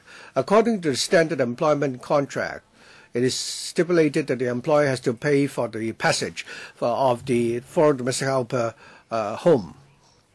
Although there is no prescribed amount, we nowadays recommend the employer to buy an air ticket so that the worker can go back to her home country. The reason being that it's the employer who hires them from their home country, and therefore the employer has the duty to pay for a passage home. Well, since the mechanism is already there, you should stick to the rule of the game. If the helper is given a ticket, she should be asked to go home. If the Labor Department requires the employer to buy her a ticket, then if the maid says, no, I'm not going home, I'm going to Macau, in that case, the employer shouldn't be required to buy the air ticket. I think the spirit is like, that she has to go back to her home country. Well, in that case, the first employer is paying cash and send her into the hands of the second employer. Well, sometimes the employer pays cash instead of giving her a ticket. Since the rule of the game is that the employer should give her a ticket, then she should be asked to go home and then reapply for a visa. Why are you being so flexible, Mr. Park? I think we have to consider. I think ultimately it's a question of balance. I agree that if the employee just goes to Macau, then the employer shouldn't be forced to pay the passage back home. If the employee just goes to Macau and then she gets another job after she comes back from Macau, then the employer shouldn't be required to pay the passage home, the passage back to the home country of the domestic helper. After all, she is not going back to her home country. And if the Immigration Department agrees that the worker may not go back to her home country, then probably the employer doesn't need to pay the return passage. Now, can I move a motion? Say if the employer pays the home return passage, then the Immigration Department should require the worker to go back to the home country. Of course, you can do that, but there is time constraint. If the employer doesn't, or rather, if the employee doesn't want to go back to her home country, then and if the employer is not required to pay the passage, then both sides will benefit. Well, in that case, she is like a local worker and she can find jobs in Hong Kong. Well, they cannot find jobs in Hong Kong freely, but they can change employers. Mr. Pak can explain that. Now, that is the 2-week rule. Now, within a 2-year contract, if the contract is suspended and If the domestic helper wants to get a new employer within that 2-week period, we usually do not allow a visa unless the employer, the original employer, has passed away, or the employee suffers exploitation or abuse. Then we allow them to allow the worker to switch job and doesn't have to go back home. But if it is not for these reasons, then the worker will have to go back to her home country within 2 weeks. Let me clarify this. If the employee says that she doesn't want that air ticket, she only wants the cash equivalent, must the employer pay her in cash? Our contract is to pay the passage. Theoretically speaking, either cash or air tickets. Thus, the employee has the power to demand cash instead of air passage. That depends on the agreement between employers and employees. I don't understand. Does the employee have the power to ask for cash equivalent? In that case, what you said, Mr. Chairman, doesn't stand. Mr. Michael Tian, I think we need another document from the administration explaining this. Mr. Pak said that in a 2-year contract, the worker is not allowed to switch employer unless under special circumstances. For those who deliberately seek dismissal, she has to depart from Hong Kong, yes. She can go to Macau. Now, that's the problem. That's exactly the problem. She goes to Macau. Now, the second problem is that she goes to Macau. The Labor Department asked for, the Labor Department said that passage has to be paid. But there may be a private agreement. Say you don't, the employer doesn't need to pay the passage, and then the employee doesn't complain. The employee goes to Macau for a day, and then she returns and then get a new contract. So under the agreement, the employee, tacit agreement, the employee may go to Macau, and then she comes back and for a new job. Now, can you explain whether the employee has the power to ask for cash only? I think you don't need to ask that, because the employee cannot demand for that, because the passage has to be paid. But if both sides agree, then they may have such an arrangement of payment in cash instead of in kind. So do you have any, do the deputations have specific questions which they want to ask? A show of hands, please. Do you want to ask any questions, the deputations? 1, 2, 3. I see 3 hands. I will not allow you a lot of time. Just complete your question within 1 minute. And then I will allow members to ask further questions, and then ask the administration to answer those questions. 3 from the deputations. Yes, my question is this. Now, Ms. Wong said that if the foreign domestic helpers were brought to a moneylender and borrowed money, and then money would be deducted from her wages to repay the moneylender. We asked whether there is anything in breach of the law. She said that she would work with the police. I want a categorical answer. Is there anything which the EAA should follow up? And if there is any cooperation with the police in terms of further investigation, in what sense is it in breach of the law? Many workers are facing this problem, so that workers can follow your instruction and then make complaints. And second question is, what do you mean by adequate evidence to prove that there is overcharging? Many foreign domestic helpers don't even have receipts, and they have no power to ask the EA to give them a receipt.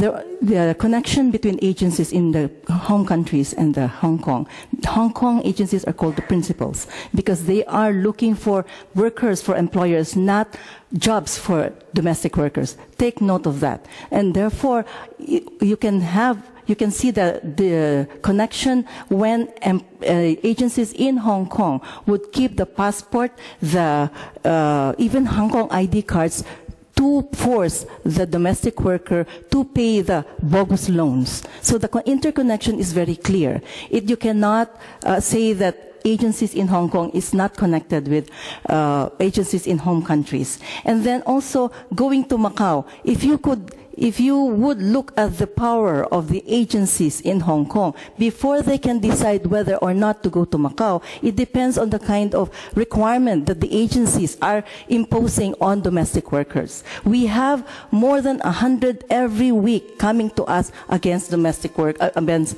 agency fees. I hope EAA would do their best to work on their jobs. Yeah. Okay. 唔該林女士。對唔住係咪？徐曉婷女士。Ms. Cheuk. Now, I hear from the Labor Department, Ms. Wong, that the employer can pay the air ticket to the domestic helper. I received a written reply letter from your department. We raised our concern.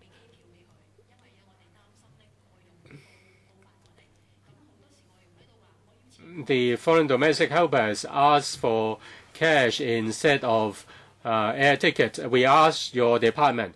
You asked us not to pay cash, but give air ticket, and then ask them to sign the document. This is your reply. So this is your advice. We pay the air tickets. I find your answer very strange when you answer Mr. Michael Tian's question, whether it is either cash or air ticket, and the employer and employee can agree on that. In fact, your advice is from your department is that we pay them the air ticket instead of cash. And we demand that the employees should go back to their home country because we pay them the air ticket, and this is according to the contract, according to the law. Now, please answer, government officials, please answer these questions.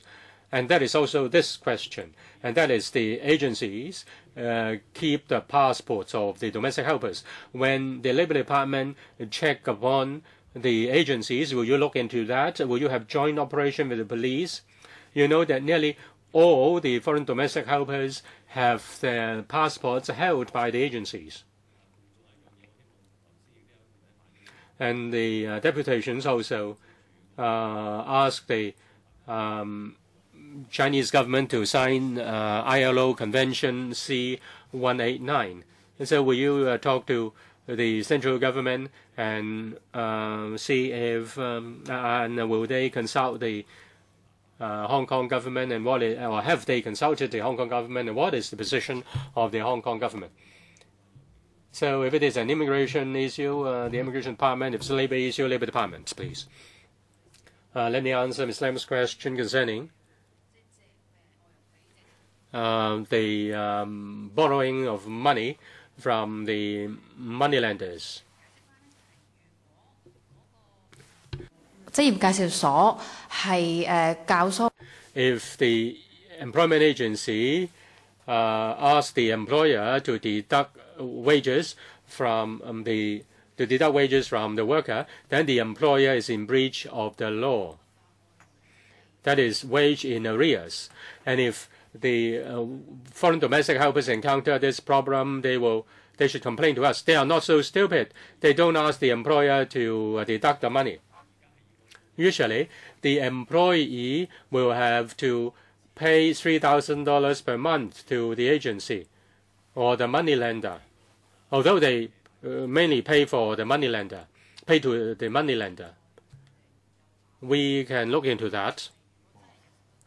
If there is evidence to show that the money goes finally to the employment agency, then we'll try to find out whether they have breached the law. I hope you will conduct investigation on that. What about no receipt? How can they prove that there is overcharging? Whether there is adequate evidence, it really depends. It really follows the ordinary procedure. It is for the DOJ to decide whether there is adequate evidence. If there is overcharging, we encourage the domestic helpers to complain, and we'll actively follow the matter up. If they don't complain, we really don't know that has happened. What about passports? Would you investigate that together with police? In our regular inspections, if we are aware of that, we will take enforcement action. Anyone holding the passport of a foreign domestic helper is in breach of the theft ordinance, and will refer the matter to the police. The EAA and the police and the immigration department have regular checks and operations to see if there is any such breach, and will follow the matter up. And also Ms. Choi's question. Well, let me explain. According to our standard employment contract, clause 7A, it is said that the employer has to pay for the passage for the foreign domestic helper to come to Hong Kong, and also for the passage to return home upon completion of the contract. And it is said that it's passage, so it can be cash or air ticket. But since there is the complaint of job hopping, our recommendation is that the employer will pay the air ticket, will give the air ticket. We ask for the relevant receipt and proof, because this is for the protection of the employer. Now, concerning supplementary information, many members have asked questions, and I hope these answers will be in supplementary papers. And then I hope the administration will give these supplementary information to us. Now, there is also a suggestion that there should be better consultation with employer organizations and workers' unions. I hope that there really can be better communication, and you also need to work with the consulates and talk to the consulates and the relevant government. I want to clarify this. I asked the administration to require the domestic helper to go back to her home country to get a visa. Have you agreed to consider that, or have you rejected my suggestion? I think the answer is very clear. They can go to Macau. They can go to Macau. My question is, if I require them to send the workers back to their home countries rather than allowing them to go to Macau, they have not answered my question. I think it's sort of in breach of personal freedom. Huh? Mr. Pak, we adopt a flexible approach in dealing with such applications. So it means no. Okay, thank you. I thank the deputations and the officials. I'll give the chair to the vice chairman to take charge of the discussion on the next item.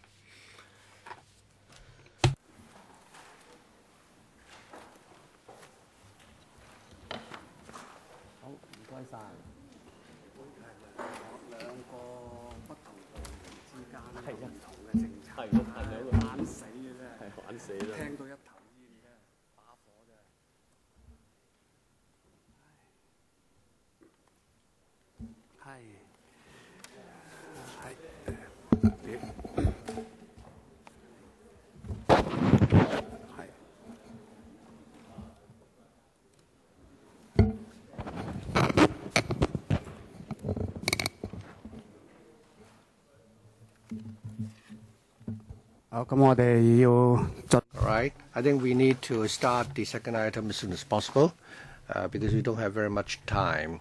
I think we can only extend up to 7:15. First of all, I'd like to welcome the Commissioner for Labour, Mr. Cheuk, and the Assistant Commissioner Mrs. Tonya Leung, as well as Ms. Grace Chan, Senior Labor Officer.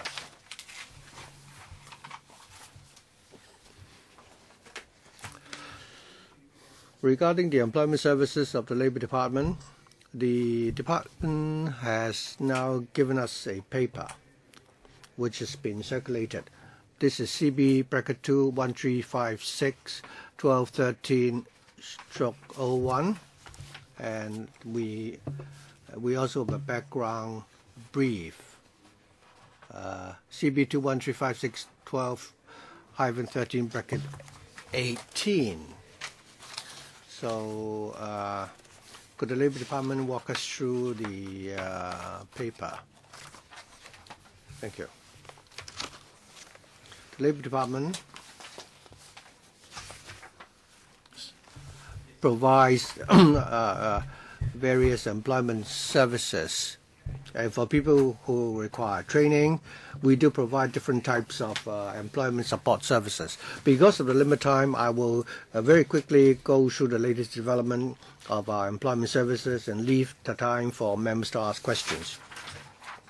I think members know very well that in order to assist the young people and the middle age and the disabled persons to find employment, we have tailor-made schemes, including the Youth Employment Training Program, the Youth Work Experience and Training Scheme, and the Employment Program for the Middle Age. By providing training subsidies, we try to encourage the employers to provide more training opportunities for the job seekers. Starting from June this year, we've actually adjusted upwards the amount of allowances for the YPTS and the YWTS for those who are eligible. We will provide them for on-the-job training, and the subsidy for the employer has been increased from $2,000 to $3,000 a month. For the those who participate in the Youth Work Experience and Training Scheme, the job applicant himself, upon completion of the one-month training, will also have his allowance increased from $2,000 to $3,000. And for the Work Orientation and Placement Scheme, we've added a new 2-month orientation period. During that time, the employer will get a maximum allowance for subsidy of $5,000. After 2 months, if the employer continues to hire the person, again, he would be entitled to a maximum subsidy of $4,000 per month. So over a period of 8 months, the employer can receive a total of a maximum of $35,000 of subsidies. The summer holiday will start very soon, and there will be a new batch of Secondary 6 graduates entering the job market. Starting from June this year, we have a special program called the Career Get Set Go, and we will to assist the new graduates to have access to the employment information so that they can plan their careers, and also to enhance their their chances of being employed. And we will also collect information regarding jobs which don't require too much working experience. We've also organized, job fairs so that they can immediately attend job interviews on the spot. And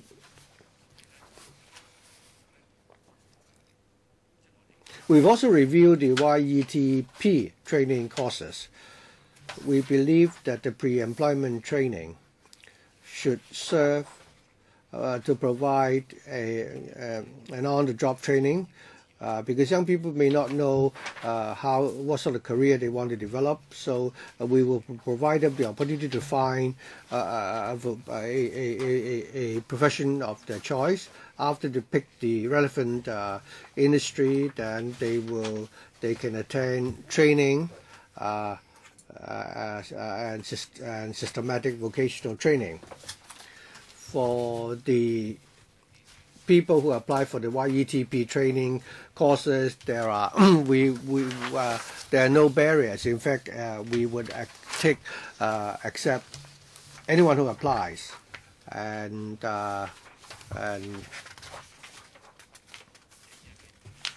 so if we follow the accreditation criteria, then there will be requirements regarding the recruitment criteria and so on that might affect the flexibility of enrollment. We can't accept someone with any sort of academic qualification to attend a course. If the person failed to pass the test at the end of the training, it may also affect their morale. So having reviewed the scheme, we believe that the YETP training program should stick to the existing model, and that it is not necessary for them to be included under the qualification framework. We believe this is the best choice. In the policy address by the CE, he announced that he will be setting up a new center in Tongchong, and a job center there. We are actively locating, finding the venue for this center. There are some technical issues to be ironed out yet. We hope that by early next year, the job center will be commissioned, and the center will serve job applicants in North Lantau, in Tongchong, and so on. We've also reviewed the effectiveness of the pilot employment navigator program. Funding was granted in June 2010, and it was launched on December 13, 2010, and the program already expired by the end of 2012. In the fourth quarter of 2012, we had a review of the pilot program. We believe that at the time the scheme was being launched, the labor market, since the scheme was launched, the labor market has become very, very buoyant. The situation is very different from the time when we were planning the scheme, and the number of people seeking assistance has come down. So for those who, we don't see any significant, impact or effects, and therefore, in the middle of December last year, we terminated the scheme. That program not only provide for work incentive remuneration, we also provide for some advisory services. At the 12 job centers at the moment, should job applicants have the needs, our staff will continue to provide, employment opportunity information. And we have already provided such advisory service to 955 job seekers. Thank you. We have Ms. Yip Kok Him who would like to ask questions. Anyone else? Because I'd like to find out how many members would like to ask questions. We have a little bit more than 10 minutes left. If not, Mr. Yip, please go ahead. Thank you. My question is very short. The DAB always advocates that we should promote a career planning, arrangement for secondary students so that we can help them better prepare for their future career development. The Commissioner also mentioned in his paper that there will be a special career get set go summer program for secondary school graduates to find work. and also pre-employment training and employment information will be provided. If you only provide such training, employment training upon their graduation, wouldn't that be too late? Have you considered working together with the Education Bureau so that while the students are attending secondary education, you would help them, provide a course to help the students to plan their future career and arrange for them to visit different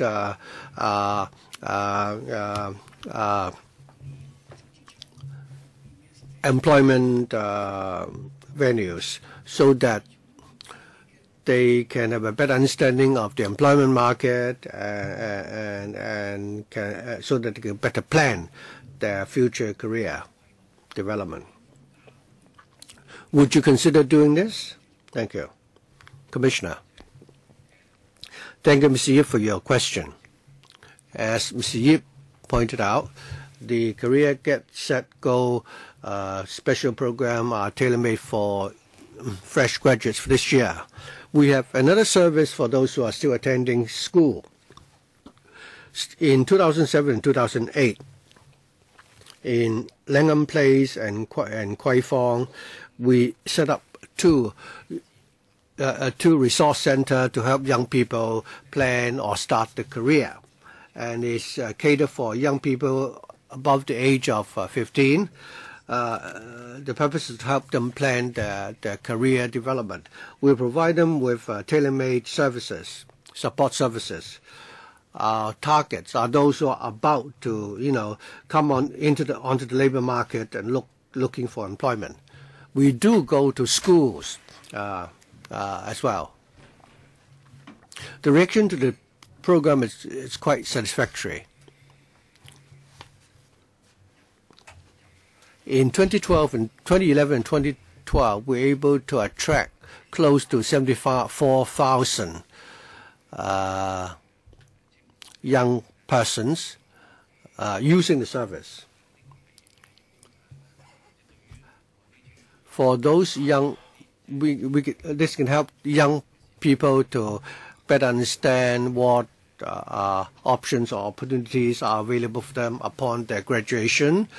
Given that different people have different aptitudes and inclination, the program can help them better plan their future career development. Commissioner, has the Labor Department all along been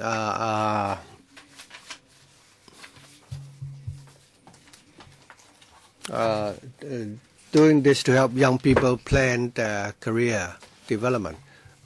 Shouldn't you be more focused on the students? I think we do both. Our target client will be those from 15 to 19. We do go to the school to promote our programs, and there are also career masters in schools who are very familiar with these programs. So there's no problem as far as exchange of information is concerned. Many of the young people who come for the service are still at school. Yes, Chairman. Yes, please. Now, according to this year, for those between 15 to 19, the employment rate is 16.7%, which is very high percentage.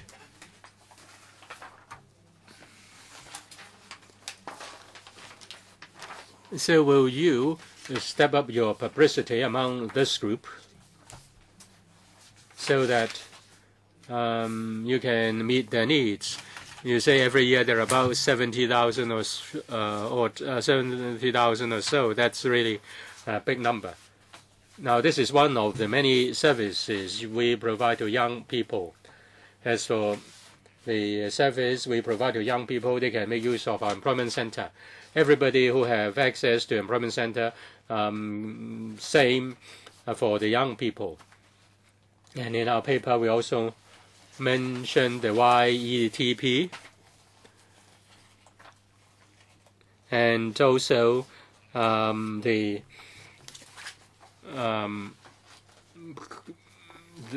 program. The action is 5, which is also for those who have some need to have psychological adjustments, things like that. As for the high unemployment rate of young people, that's a fact. If we look at other countries, they also have similar experience. But this is not an excuse for not doing any work. The unemployment rate of young people is higher than average. There are many social factors contributing to that.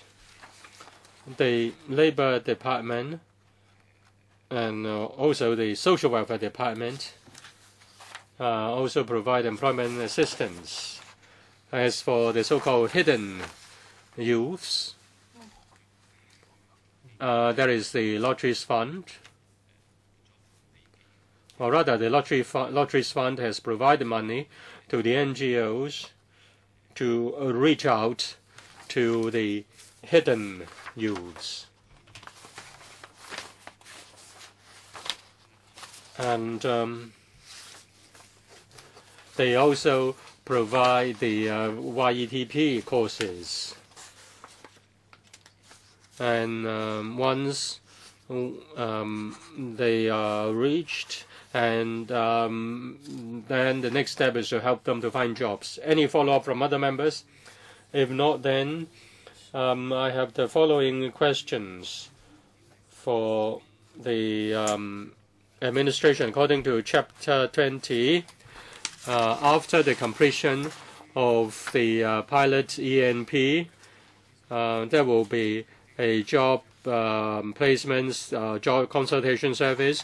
People can contact the relevant labor officers to seek counseling service.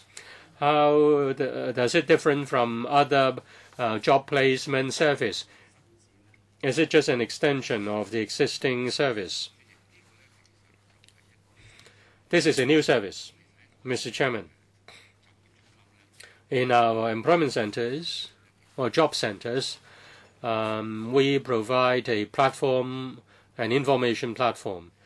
As for the pilot ENP, we have offices, and people can, or rather in our job centers, we can ask, we have officers, and you can ask our officers to conduct an assessment on you, and then the officer will talk to you and discuss whether your qualifications and abilities and your expectations have any gap. This is a new service. Now, the service was there when we had the pilot scheme, and even if we have ended this pilot scheme, we have taken up this new consultation service. How does it differ from the original placement service?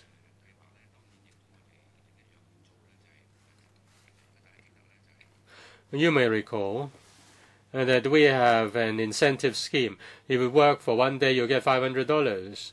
If you work for a month, you get another $1,000, and then you work for 3 months, you get another $3,000. So you get altogether $5,000 if you work for 3 months. And we also have to deal with such applications. They also have to have job counseling.